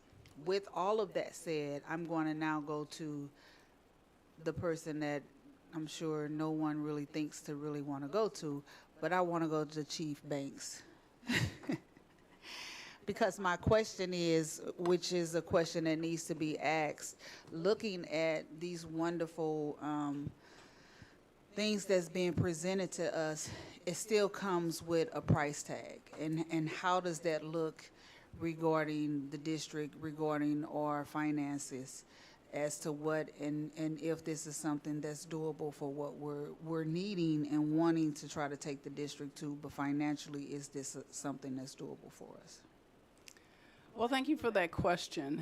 And certainly we have these conversations a lot internally.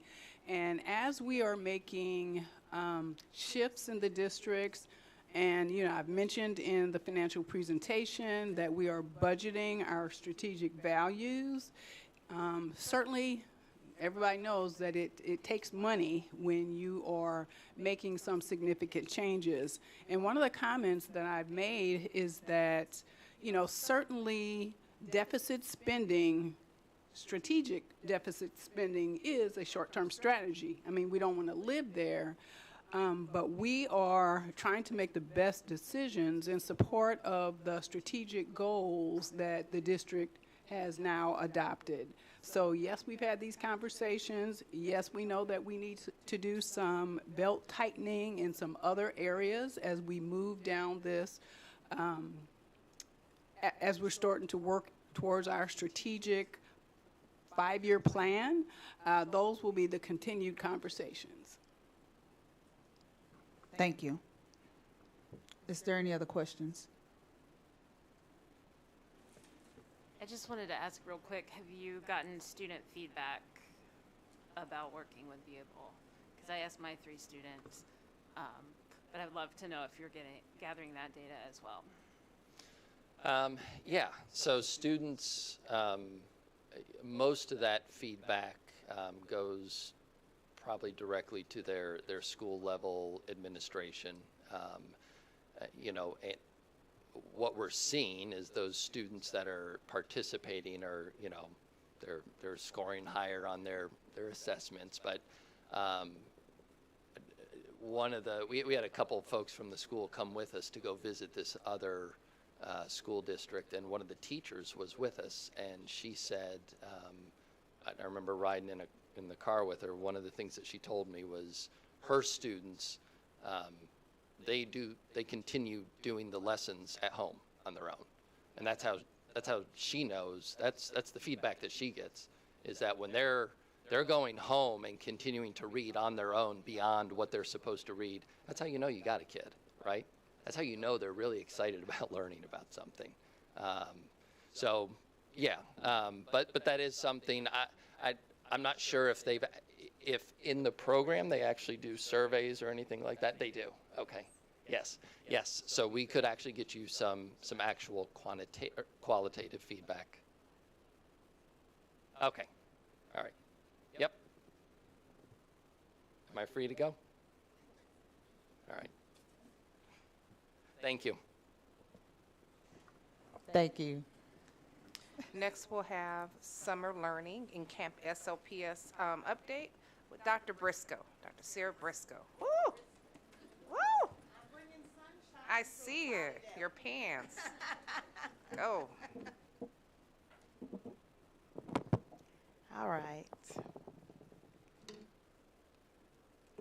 Good evening, President Cousins, members of the board, and Superintendent Scarlett. I am thrilled to provide an update on Camp SLPS 2024.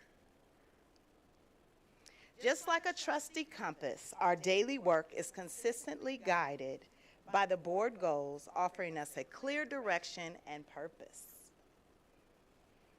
You will notice that everything we undertake in Camp SLPS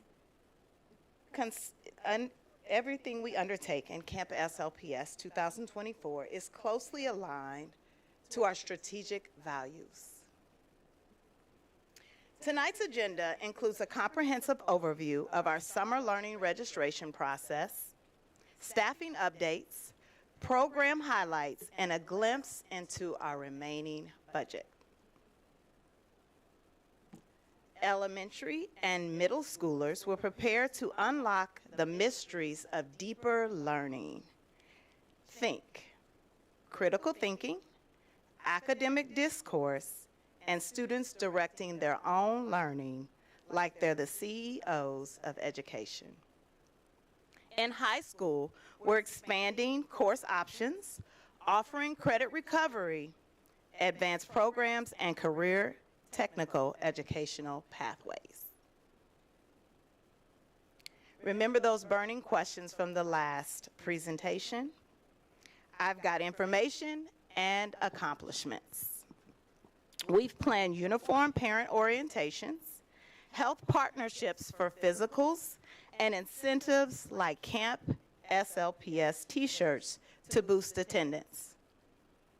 Additionally, cross-curricular STEM activities and personalized phonics programs will happen.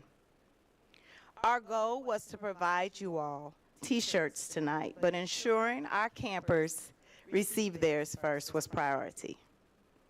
Stay tuned for your very own Camp SLPS t-shirt symbolizing the exciting experiences our students will have this summer. Additionally, we'll be placing yard signs throughout the city to raise awareness of our innovative Camp SLPS program. We're committed to providing support at every school site with volunteers assisting throughout the day and a dedicated team comprising of a counselor, FCS, social worker, and site leader offering wraparound services for scholars and families. Exciting partnerships have forged with organizations like Jean Slade Girls and Boys Club, the St. Louis Boys and Girls Club of Greater St. Louis, the St. Louis Chess Club, and Stray Dog.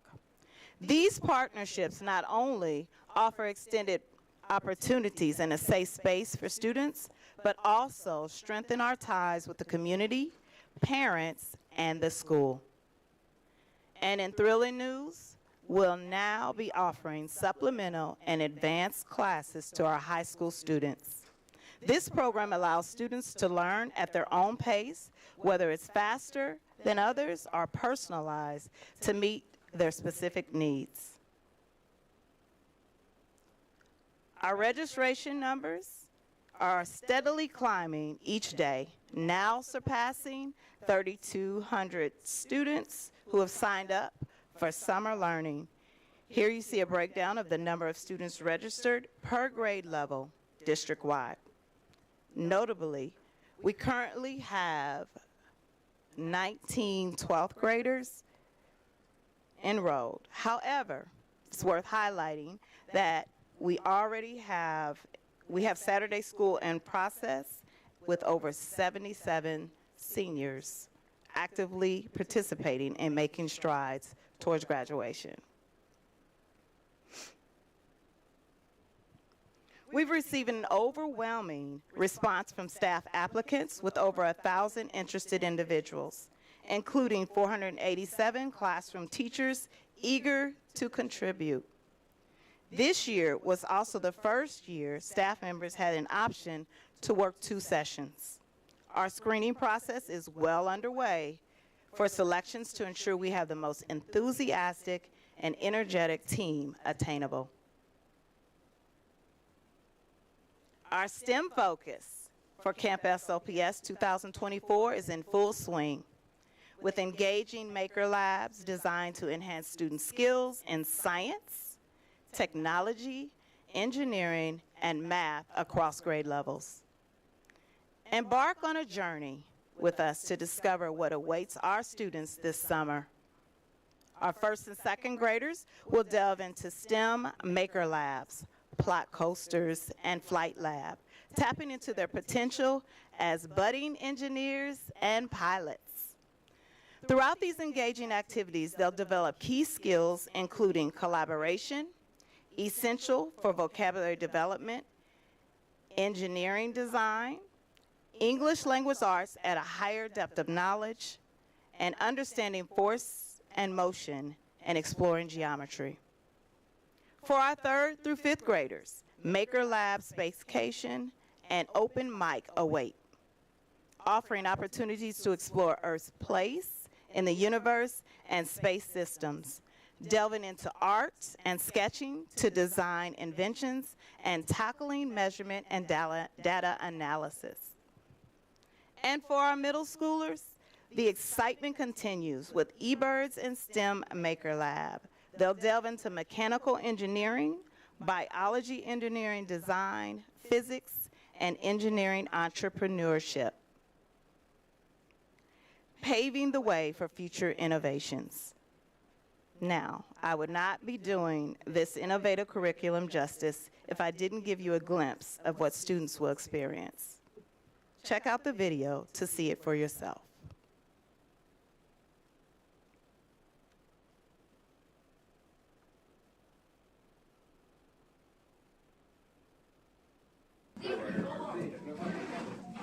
My first impression of the invention project is fun, cool, exciting. The STEM that we provide through fall, allowing them to actually utilize it during the summer. Invention Project provides teachers with everything they can possibly need to implement it successfully, and that makes it so useful. There are videos, there are guides, there are even scripts, there are supplemental materials. The invention projects have lesson plans out. They have step-by-step videos, they have step-by-step instructions for our kids and for our staff that are teaching them. Got it? So make it look like that, okay? And it says here that you gotta put it on make a monster out of like these recycled things, or these are the materials we have, like build something out of it. That is STEM. That is the core of STEM. You're building, you're just using your imagination. You're taking one thing and making it into another. When they are working together and collaborating, they blossom. And because it's so empowering, you'll see students that normally might be highly introverted and afraid to share out or afraid to speak in English, and they are having no qualms about doing that in this program.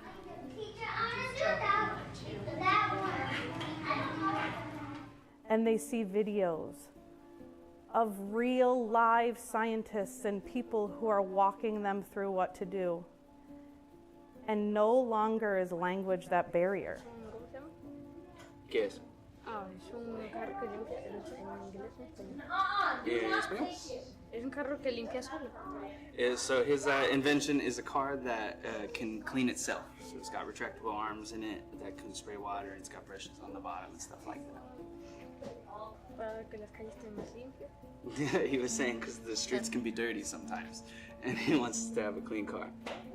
They're just focused, they're creating, they're moving, they're up out of their seats, they're around the classroom. They're collaborating with each other, they're smiling. When you see that happening in a classroom and you walk in and they're so engaged in learning that they don't even pay you any attention, you know they love it. They were helping each other all the time. Whenever they would do something, if they wanted an idea, they would ask the person across the table or get up and go around to a different table. If they seen something out of the corner of their eye that they liked, they would take it and make it their own.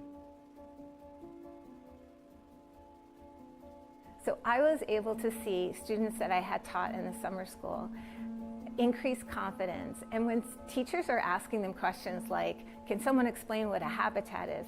Hands fly. And these are my students that I had Invention Project. Beyond the classroom, so kids are more confident and competent in their abilities to try new things, to make mistakes, to fail, and then they're willing to keep trying outside of the classroom, and that gives them a lifelong skill. Oh my goodness, look how fancy that is. Personal hands-on experiences are so important to begin working with your hands and figuring things yourself, because problem solving is something they will need forever. And I think they were allowed the freedom to not just get instruction, but they were allowed the freedom to start thinking on their own. It is about allowing students the space to create, to learn, and to grow. And then pulling the teacher back a little bit and letting the student move forward with their education and get engaged in what they're learning. And the feedback that I've gotten has all been about the STEM kids.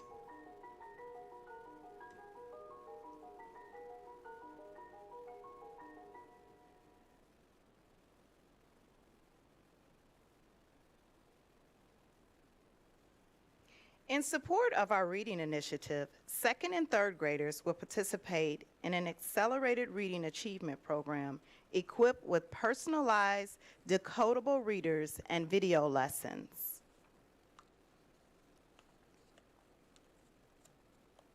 At the end of the instructional cycle, students will keep their 20 personalized decodable readers, which include QR codes, to video lessons that will guide their parents through reteaching the phonics skill.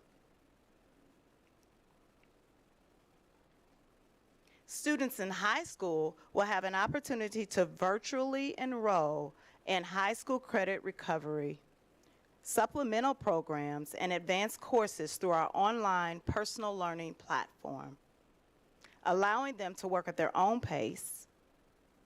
We will also have IT and cybersecurity camp with over 70 students who are already enrolled. Here you will see sample elementary and middle school schedules.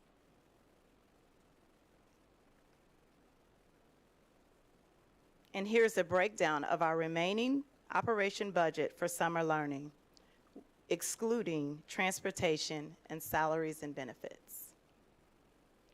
Thank you. Are there any questions?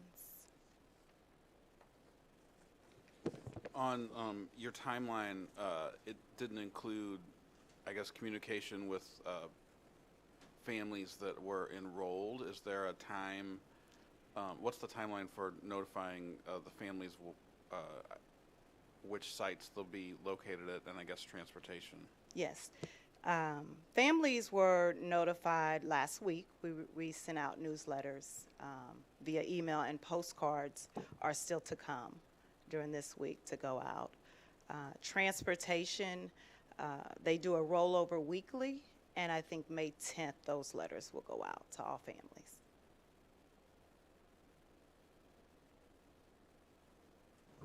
Any other questions?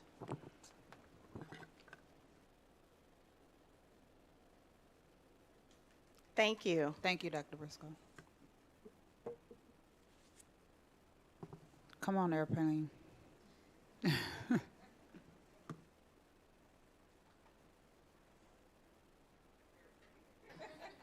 Come on, Dr. Berry, I'm sorry.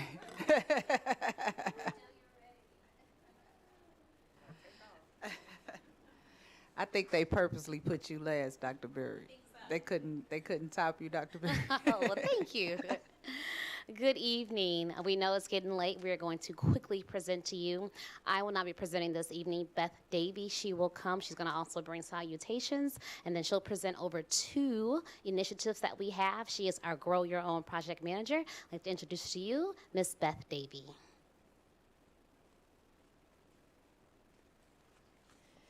Good evening. Members of the board, leaders, thank you for sticking through for the evening. Thank you for your energetic listening that you're about to have, even though it is late. Were I still in the classroom, we would stand up and stretch, but I don't know if we even have the energy for that in this room right now. But thank you for hosting us in Human Resources for another update. A few weeks ago, you took flight with Chief Berry to review our big data pieces. You reviewed our staffing numbers, including hiring and vacancies, our big picture recruitment strategies, and our continued retention strategies. Tonight, we will look at 2 opportunities under the umbrella of recruitment. Your Human Resources Department remains committed to our student success goals. Tonight's presentation will focus on reading and math proficiency as well as college and career readiness as we look toward recruitment initiatives. We also frame our work around the SLPS strategic values. Of course, our work in human resources very naturally aligns with the tenet of having a highly effective educator in front of every child every day. And yet, tonight, I would invite the chance to reframe our 4th value, personalized supports and innovative pathways. Because just as we seek to provide supports and build bridges for our scholars, we also firmly believe that we must also build bridges and bring innovation for our staff so that they can be the very best for the sake of those same scholars. And we in HR know that innovation is necessary. As Dr. Berry showed you a few weeks ago, our Grow Your Own programs have blossomed over the past few years. We currently have over 110 employees enrolled in our 4 programs, and we are proud of this work.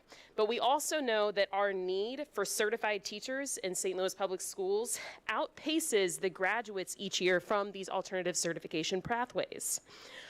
We currently have over 300 certified teacher positions in the district, which are either covered by substitute teachers or vacant. And even as we add those 45 plus new teachers to our ranks each year through these programs on the slide, there's still a gap in our need to staff our teacher vacancies. And that's where the innovation comes in. The 2 initiatives I want to share with you tonight could, with your approval, provide that innovation. We will give you brief information for both Jobs Connect USA, which is an international teacher hiring campaign, and the Rising Teachers Program, which would offer free teacher certification for up to 40 of our staff members who are already faithfully serving in classrooms and just need that certification to make the final step. First, Jobs Connect USA is an international teacher recruitment agency. The 4 teachers you actually see on this slide are some of our applicants who are only waiting your approval in order for us to interview them, hire them, place them, and bring them on board to serve our students and our community. Each year, In Human Resources, we receive dozens of applications from teachers living outside of the United States. Unfortunately, the federal government has not permitted us to sponsor J-1 visas on our own. And even when international candidates look elsewhere for sponsorship, we have no guarantee knowing if their credentials from their home country will transfer to a Missouri teaching certificate, which is absolutely necessary. That's where agencies like Jobs Connect USA come in. Jobs Connect USA recruits teachers from several countries, including Ghana, Nigeria, the Philippines, Cameroon, and Thailand. These teachers are all pre-vetted by Jobs Connect USA to confirm that their credentials will indeed match with the equivalency of a Missouri teaching certificate. These teachers all have verified teaching experience in their home countries and come with rich recommendations. Many of them come to us with master's or doctoral degrees.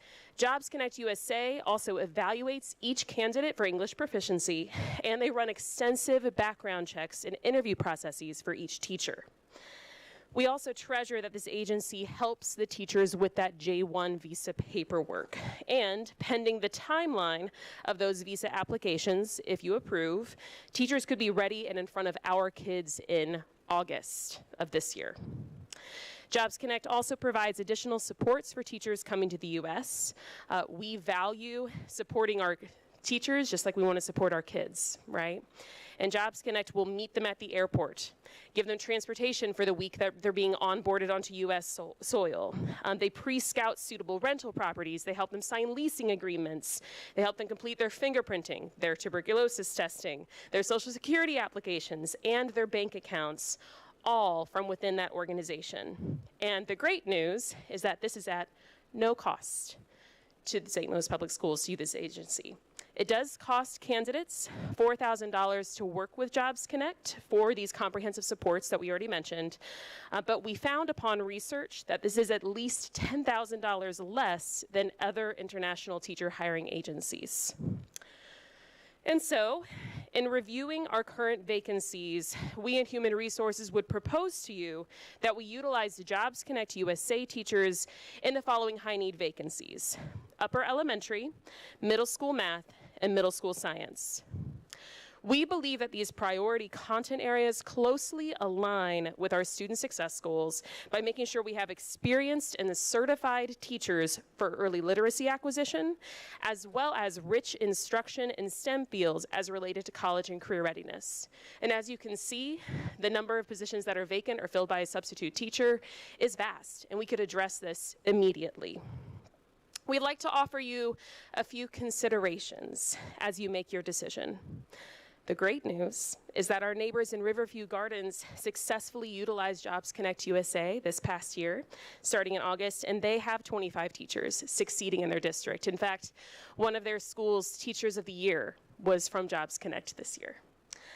So we know that the vetting process indeed results in Missouri teaching certificates, which is essential. The J-1 visa has a 3-year time frame with an option for a 2-year renewal for high-performing candidates, so we could get teachers for up to 5 years, immediately addressing some of those high-need areas. And we would propose to you that we limit our first cohort of international candidates to just 25 teachers so that we can provide the adequate supports. And we take those supports very seriously because we want to be intentional in the placement of these candidates from the host schools that we choose within the district. We want to prioritize, of course, our highest vacancy buildings, but also want to make sure that we have targeted the buildings that will be the most welcoming for teachers. And we also want to provide cultural connections to cultural agencies in the St. Louis region. That support also needs to extend as well to our current staff members. So we're going to provide additional training and cultural competency work for our current SLPS staff to be able to welcome in international candidates so they feel valued and welcomed, just like we want our students to feel every day. We also propose that we add an international teacher ambassador to be the point of contact for our international teachers. And this individual would be responsible for that additional onboarding, that additional support, making those connections, and any additional professional development or coaching that these international teachers may need. And finally, we would like to continue our benefit of relocation assistance stipends as we do with other candidates. Currently, we offer relocation assistance to any certified teacher moving to us from the United States. But as we extend this to international candidates, we would add in a 3-year commitment as part of accepting that stipend, further increasing the chance of retention. And so going back to the idea, taking flight, building innovation, a partnership with Jobs Connect USA could provide us up to 25 certified teachers in August 2024 in upper elementary, middle school math, and middle school science. Continuing with the theme of innovation, our next program also speaks to that. We, in Human Resources, love this picture of our SLPS graduates because it reminds us of our commitment to staffing teachers who will help promote our kids to that level, but it also reminds us of our desire and our aim to make sure that we are providing that same type of supports for our teachers so that they can indeed graduate college and serve our students as fully certified staff members. And that is the hope of the Rising Teachers Program. Rising Teachers Program is a new offering in our region. It's funded by a federal SEED grant by the U.S. Department of Education. SEED is Supporting Effective Educator Development. Our partners at SLU applied for the grant and were awarded $5.96 million to help 80 non-certificated candidates in the St. Louis region achieve certification by August 2026. This program is similar to our current Grow Your Own program with our Missouri HBCU, Lincoln University, and that it also bridges the gap between the associate's degree and the bachelor's degree in education. But it differs in one very exciting way. It is fully funded. And SLU has generously designated us in St. Louis Public Schools as the primary target partner, with up to 40 free slots of those 80. The promise of full funding plays out in 3 ways. First, our SLPS employees who participate in the program would receive 4 $1,000 stipends throughout the program to help with auxiliary costs. And the great news for our finance office is that those payments goes directly from SLU to our employees, so we're not touching in the middle ground. Second, SLU is hiring instructional coaches who will work with our teachers one-on-one throughout their participation in the program as an added support to what we already provide with professional development. Particularly as the learning in this program is asynchronous, this really brings the asynchronous learning to life by having the coaches in the building with our candidates. Third, SLU will pay our SLPS teachers who act as mentors in the building for each participant. And so when we say fully funded, we say comprehensive supports. I do want to mention when it comes to funding that the federal SEED grant is time-bound. And so this is our one-time opportunity to jump in for the full funding. Classes start in late May, as in next month, and candidates would finish their degree with certification by August of 2026. This program offers participants the chance to finish a Bachelor's of Arts in Teaching with certification either in elementary education or elementary education plus an endorsement in special education. We are committed to that student success goal of raising the proficiency for 3rd grade reading and math. And we also know that these are 2 of our highest need content areas for certification. Out of those 300 plus I discussed earlier, 120 certified teaching positions that are considered vacant or covered by a substitute are in elementary education or elementary special education. And so if this program is approved by the board, we could reduce that number by 40 by August of 2026. We have several considerations for you as you make your decision. First, we are very confident that we can fill the 40 free slots that we've been offered. We have 109 employees who have indicated interest in certification who would qualify for such a program, and they've already been pre-vetted by our staff and human resources as quality candidates. Out of those 109 employees, 67 of them are interim learning associates or building learning associates. Those are the long-term substitutes that we are seeking to move towards certification. Furthermore, we are committed to prioritizing Black men as enrollees for this program. And so, upon your approval, we will immediately provide rigorous and individualized supports to each employee who we are targeting to this program to make sure that they have everything they need to apply successfully. We are also asking employees who participate to commit for 3 years to certified teaching upon completing the program. For further consideration, we also want to be very intentional with how we partner with universities and community organizations. The Rising Teachers program is centered around job-embedded, justice-centered, culturally responsive, and community-minded curriculum. And our SLPS team, which is made up of multiple departments and stakeholders, will regularly meet to review materials for cohesiveness with SLPS academic initiatives and approaches. For example, if a course is teaching on assessment materials, then we want to make sure that it's aligned with our assessment strategies in SLPS. It's also vital that our partnership align with our overall goals, mission, and vision. And as such, SLU wants us to have access to syllabi, curriculum, instructor bios, and course materials as part of that regular and collaborative review. It's been very clear in our initial conversations with the university, they don't want to do this program at us. They really want to do this program with us.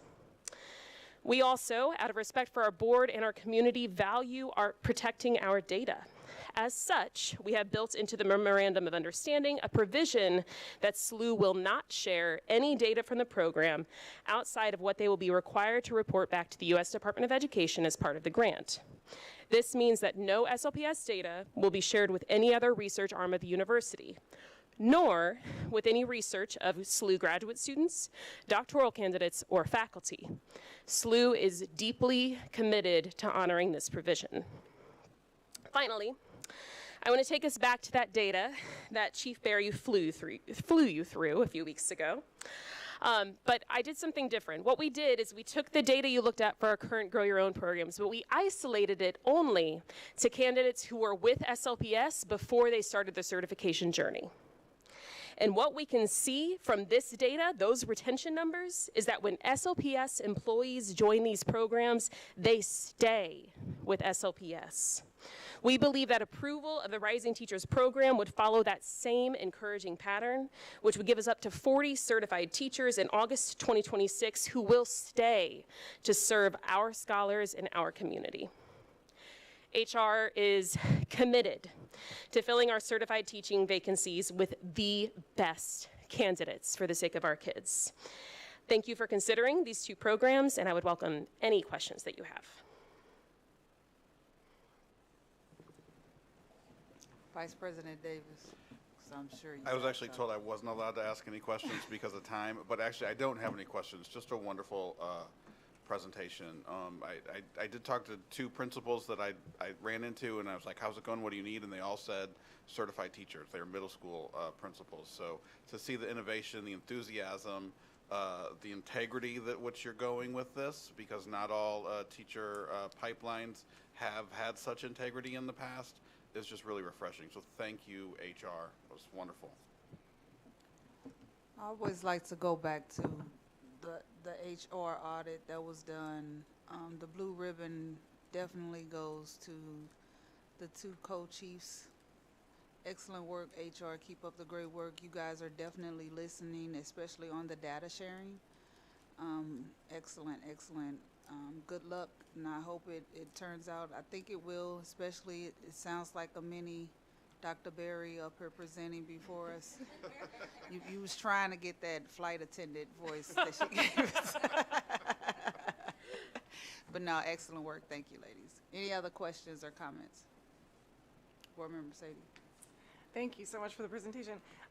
Going back to Jobs Connect USA, how will salaries work? Will the salaries work the same as for our international folks who come teach for us as they do for our folks who are here? That is a great question, and yes. And so salaries will be based upon our teacher salary scale, as well as honoring the degrees that they have coming in with. Because like I said, many of these candidates have numerous amounts of advanced degrees. They're really impressive. Okay. Great, and then real quick, I know you said that Jobs Connect USA supports teachers as they arrive. Seems like then there's kind of a handoff to our district. So I just want to make sure that international teachers are fully supported while they're here. And I know you all touched upon that, but I just want to emphasize the importance of that support for international teachers while they are coming to a brand new city and joining our district. So. Absolutely. It's our job to meet the needs of our students by having certified teachers in front of them, but if we're not taking care of the staff who are doing that for our kids, then we've completely missed the mark. So thank you for that feedback. I'm curious, how are we helping on housing? On housing, so I know that Jobs Connect, they're the ones, at least I can speak to what they've done in Riverview, because that's our closest neighbor and we've talked to Riverview. They pre-scouted out rental facilities that were fully furnished. They helped people sign leases from abroad so that when they got here, they had maybe a couple days in the hotel to get some stuff together and they could move in immediately to their location. Something I really valued I didn't talk about is that Jobs Connect is also intentional when we look at school placement sites.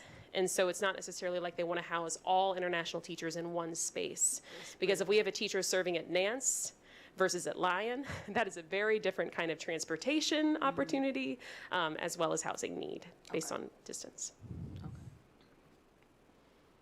I have a question. Secretary Jones, I'm sorry, I didn't see you. No, I guess my question is about, because I'm getting a lot of those emails from those teachers, but a lot of our students that are in high school are requiring a foreign language in order to graduate, go to college. And I want to know, will these teachers who are coming in, will priority be given to high school to kind of place them there so that they can start to service those high schools that might not have a foreign language for their students? Great question. At this time, we had considered proposing it only for middle school math, middle school science, and upper elementary. Part of the reason for that, too, is we also looked at the candidate pools. And surprisingly, or maybe not, the candidate pools that they're sending us, they've sent us about 200 teachers that we're reviewing internally right now, pending your approval. Very few of them would have the appropriate transfer credentials to teach foreign language on a Missouri teaching certificate. But I will say, just out of a moment of celebration, one of our other alternative certification pathways, we have 4 foreign language teachers that are joining our ranks through that this year. So hopefully that helps to fill in that gap as well.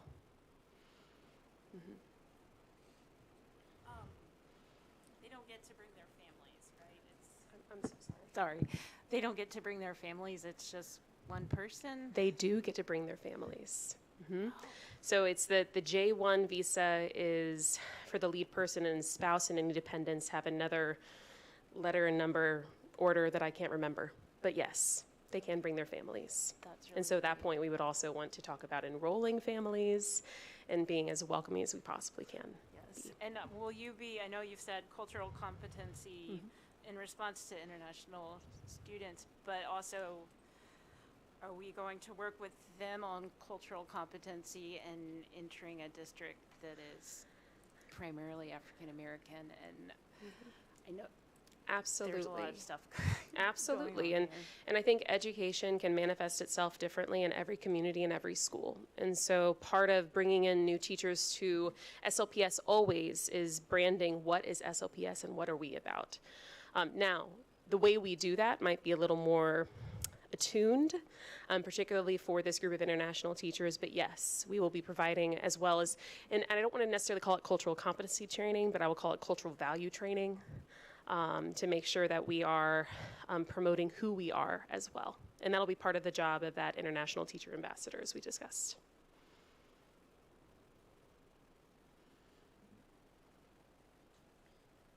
Any other questions? Thank you. Thank you.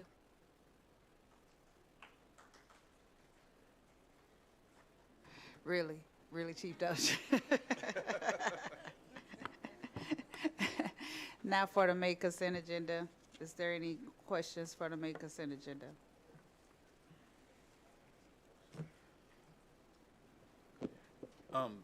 I'll have more questions to email because some of these were add-ons and some of them just had the supporting documentation uploaded today, so I don't even know what to ask. I just kind of, and maybe this is for Chief Banks, sort of to President Cousins' earlier question. It seems like there's a lot of big ticket items that are new spending on this, and I wonder if it's possible to just sort of get an overview of what is new spending that may take us into that deficit category. I wasn't clear if some of the stuff is replacing Well, like again, so like the iPads and on this are on here. I looked back in board docs, it said various funding, so I think some of that was ESSER.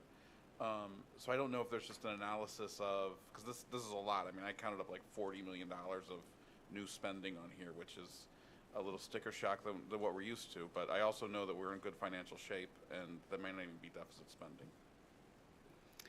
Yeah, so when we present the FY25 budget, you know, we'll try to break it down, so we'll be able to identify what some of the newer funding is.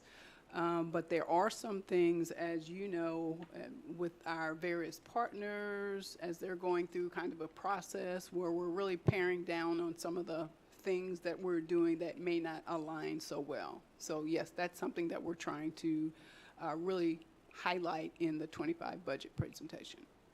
Great, thanks. Any other questions? Seeing none, we'll go to the board reports.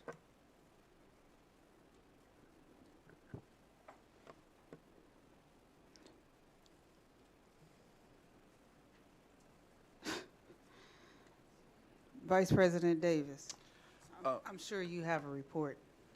I'll be quick. No, you're fine. No, I mean, we're, you know, I'm sure you have a report. I have a report. But go ahead, I got a sir. report. So last Tuesday, we had the privilege to be at AESM Louverture for our 3rd/4th opening of the Verizon Lab. We also celebrated the Verizon Lab opening at Pomoja. I have not been to the one at Yateman, but they just keep making them better and better. This was a great space at Louverture. I just keep saying, like, I've been to Louverture twice now this year, and I didn't even know it was open prior to this year, I don't think. It's kind of a hidden gem right in the middle of the city. They're doing great stuff there. The addition of the middle school students from Naheed Chapman is a game changer. Just beautiful. And just to see the changes from when we were there just a few months ago, when the principal was really very much concerned about making sure everybody understood expectations, because you got people coming from different walks of life, to now explaining how you know, they had they've got siblings wanting to go to that school of some of the Naheed Chapman students. It's just really wonderful what's going on at that school. Again, a hidden gem, and the Verizon Lab is gorgeous, and such impressive students showing us, walking us through how to use that space, and they had just really kind of gotten to it, and they were already figuring it out. So the excitement again, so thanks to Verizon, and thanks to everybody involved with that. Thanks to Aaron Kane, our development director, who's sort of an unsung hero in all this, who I know has worked tirelessly on it. The AICs that have been working on this. It really just, I mean, when we first saw the one at Long, I remember Chief Watson going, this is what we need. This is the classroom of the future. And to see us keep replicating it, and to see, you know, Dr. Borshade, everything that you keep talking about, making a 21st century classroom, and to see that in middle school, and those middle schoolers being so excited about it was just wonderful. So I look forward to going to Pomoja and Yateman and everything else that Verizon and anybody else who keeps wanting to do such just really, when we talk about partnerships, such wonderful, thoughtful partners who, you know, I mean, they get their flowers, but they're not doing it for their flowers. They really are invested in being good corporate citizens, and I think we need to recognize that, because we don't always see that either. You know, we see people giving us a little something, and then they just want the press conference to stand in front of these kids. I mean, they sent in some executive from Washington, D.C., who was like, he was part of it. He was there. He was there to see the results that they were given. And so it is just really an exciting partnership. And I know it's taken a lot of work, but to think that we're up to our 4th one in just 2 years is amazing. It's really nice. So I could go on about Verizon for a lot, but I won't. Just one quick legislative update. The only education bill, one of the only 4 bills that have passed this year, is Senate Bill 727, which we've talked about before. It's the voucher bill. Technically, they're not vouchers, they're education savings account, but it was an expansion of the previous voucher program. As we talked about before, there was a huge compromise in the Senate that in addition to expanding these education savings accounts, expanding the cap on the amount that tax credits that can be used to fund these private school vouchers, and then also eliminating a lot of the caps on income limits. So I think you can be a family of four making $160,000 to get this coupon for your private school. That's all in there. We've opposed that for years. We opposed it this year. And I do think that because of our opposition and the opposition of our public school advocate partners, that they did come up with a compromise. And unfortunately, you know, that's kind of how it works. The good thing is there's a lot of good stuff in that bill if it continues to be funded financially that's going to benefit us and the district in terms of changing allocations based on the WADA to enrollment, which will help us a great deal. Because, you know, as we know, you have the fixed costs of your human resources, whether your attendance is great or not. You still have to have a teacher for there. And so previously that was a punishment, so now it'll be based on enrollment. Also, there's additional incentives for us to be a 5-day school, you know, which is why we had that extra day, which we'll talk about some other time. And then there's some transportation guarantees, part of our budget. Increases this year because the transportation budget has been fully funded, so that's good. And then so there's a lot of good financial aspects to it. Pre-K funding in the formula, so we're going to receive a whole bunch of money because we have an existing pre-K program that has not been funded by the state, so that's a good benefit. And then the final, you know, this was on 7 bills last year, and they did include it on this bill, is to change the Kansas City and St. Louis sort of glitch where if we had a board vacancy, ours was appointed by the mayor. Kansas City actually had to go to the expense of a special election. Every other school district in the state of Missouri has a procedure where the board fills their own vacancy. We're now going to be consistent with every other school district in the state. So that's a quick update. We will have a legislative meeting probably at this point after the session, which is May 15th.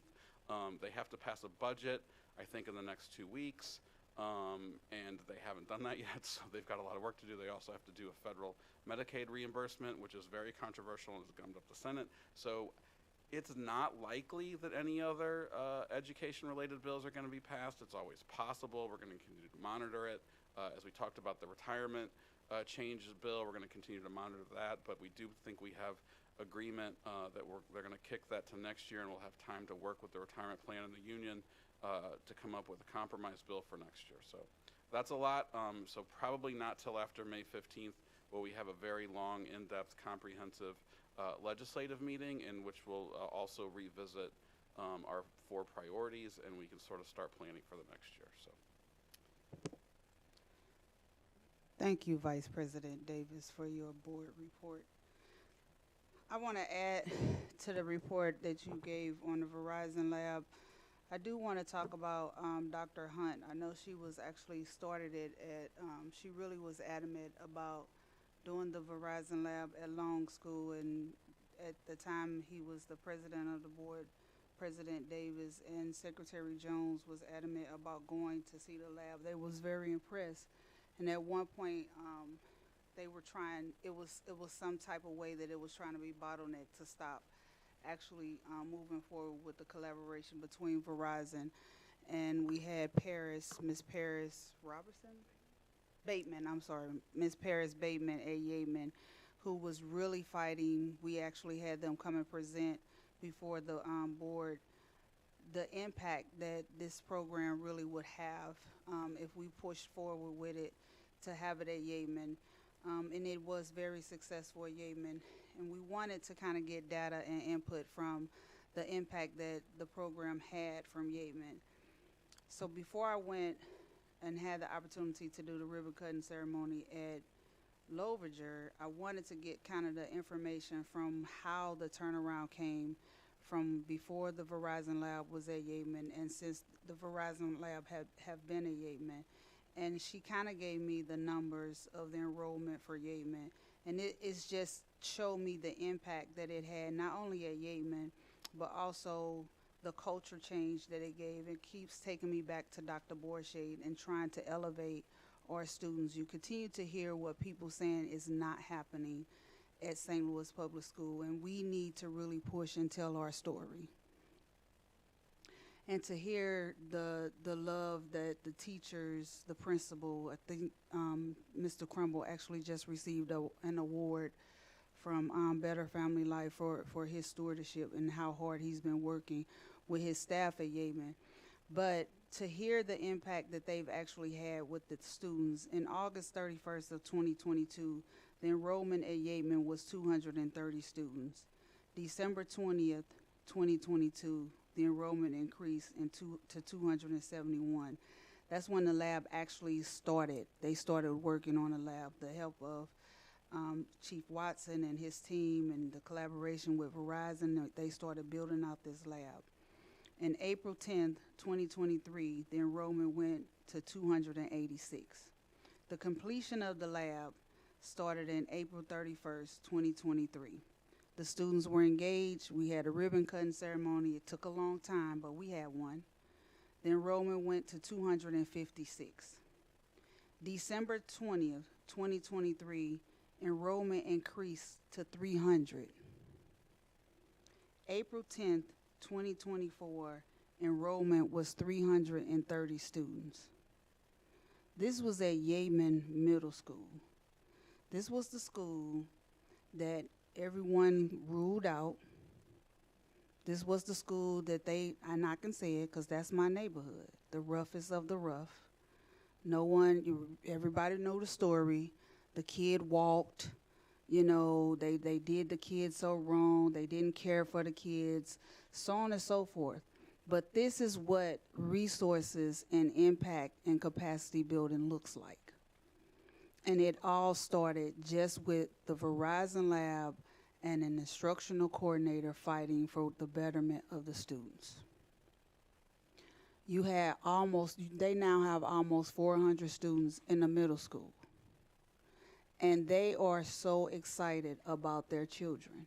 And the attendance is so on point because these children want to be there. So I'm saying that to say, this is what we do this for. We're showing our children, our families, how important they are. So that was one of the events that I had the opportunity to go to. The Verizon lab at Lovinger is one of the largest labs that Verizon has had the opportunity to come and do with the district. And what I found that was also amazing was that they said that this is only the beginning. They want to continue the partnership with the district, and they want to go beyond just doing computer labs, with us. And I find it interesting because what Vice President Davis saying is true. It's not about money. It's really not. They're really bringing resources. What Dr. Borsche has presented to us tonight, and I know I'm going to say it wrong, Zspace, because I was going to say Z Sports again. But what they presented with us tonight is just the beginning of what that Verizon lab actually is offering to our students. It's giving them virtual, they're learning 3D printing, they're learning things that no other district, to me, I think has the ability to really learn. But what they're doing in the beginning is giving them 2 years of computer learning for reading and math.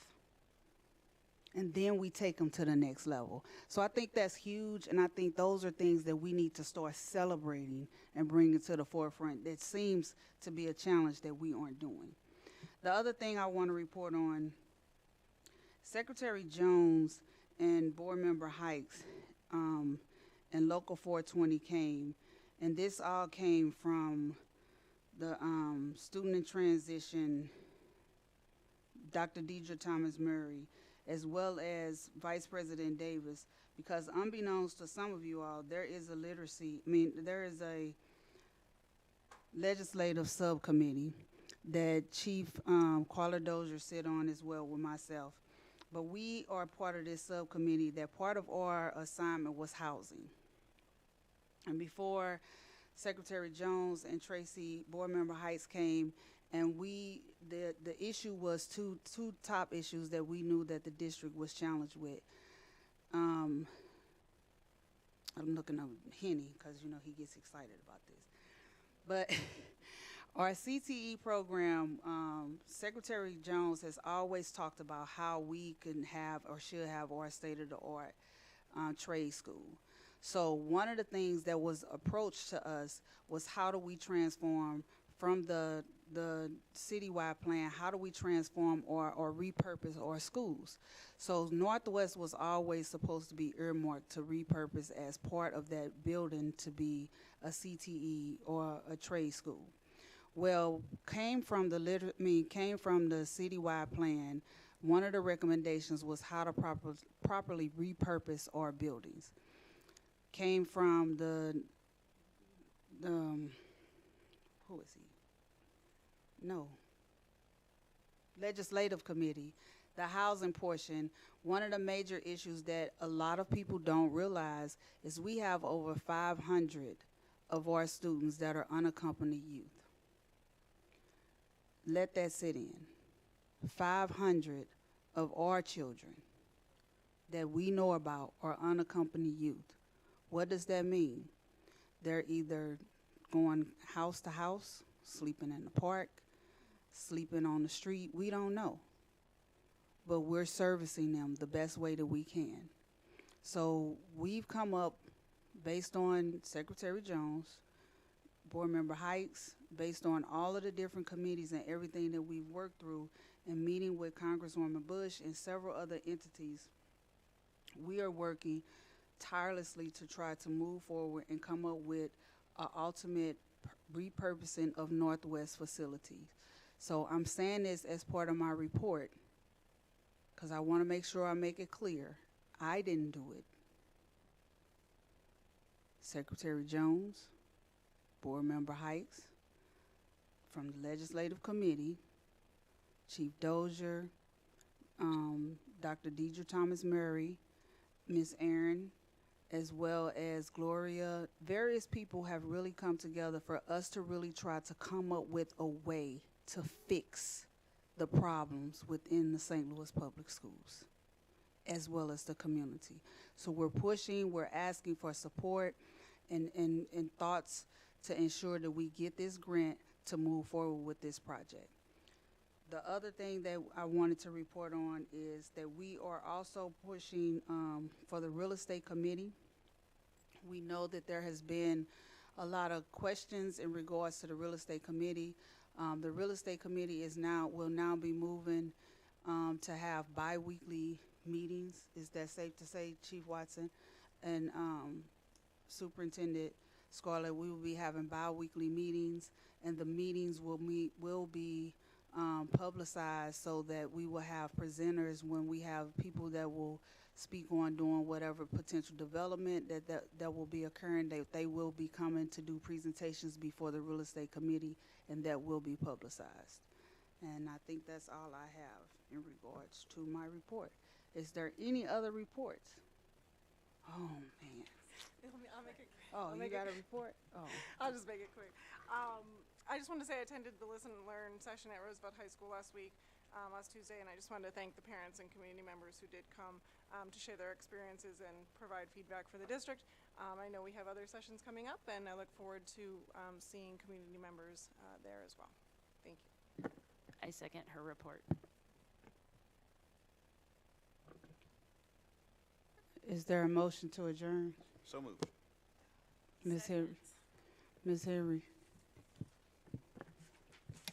Mr. Hikes? Are you sure?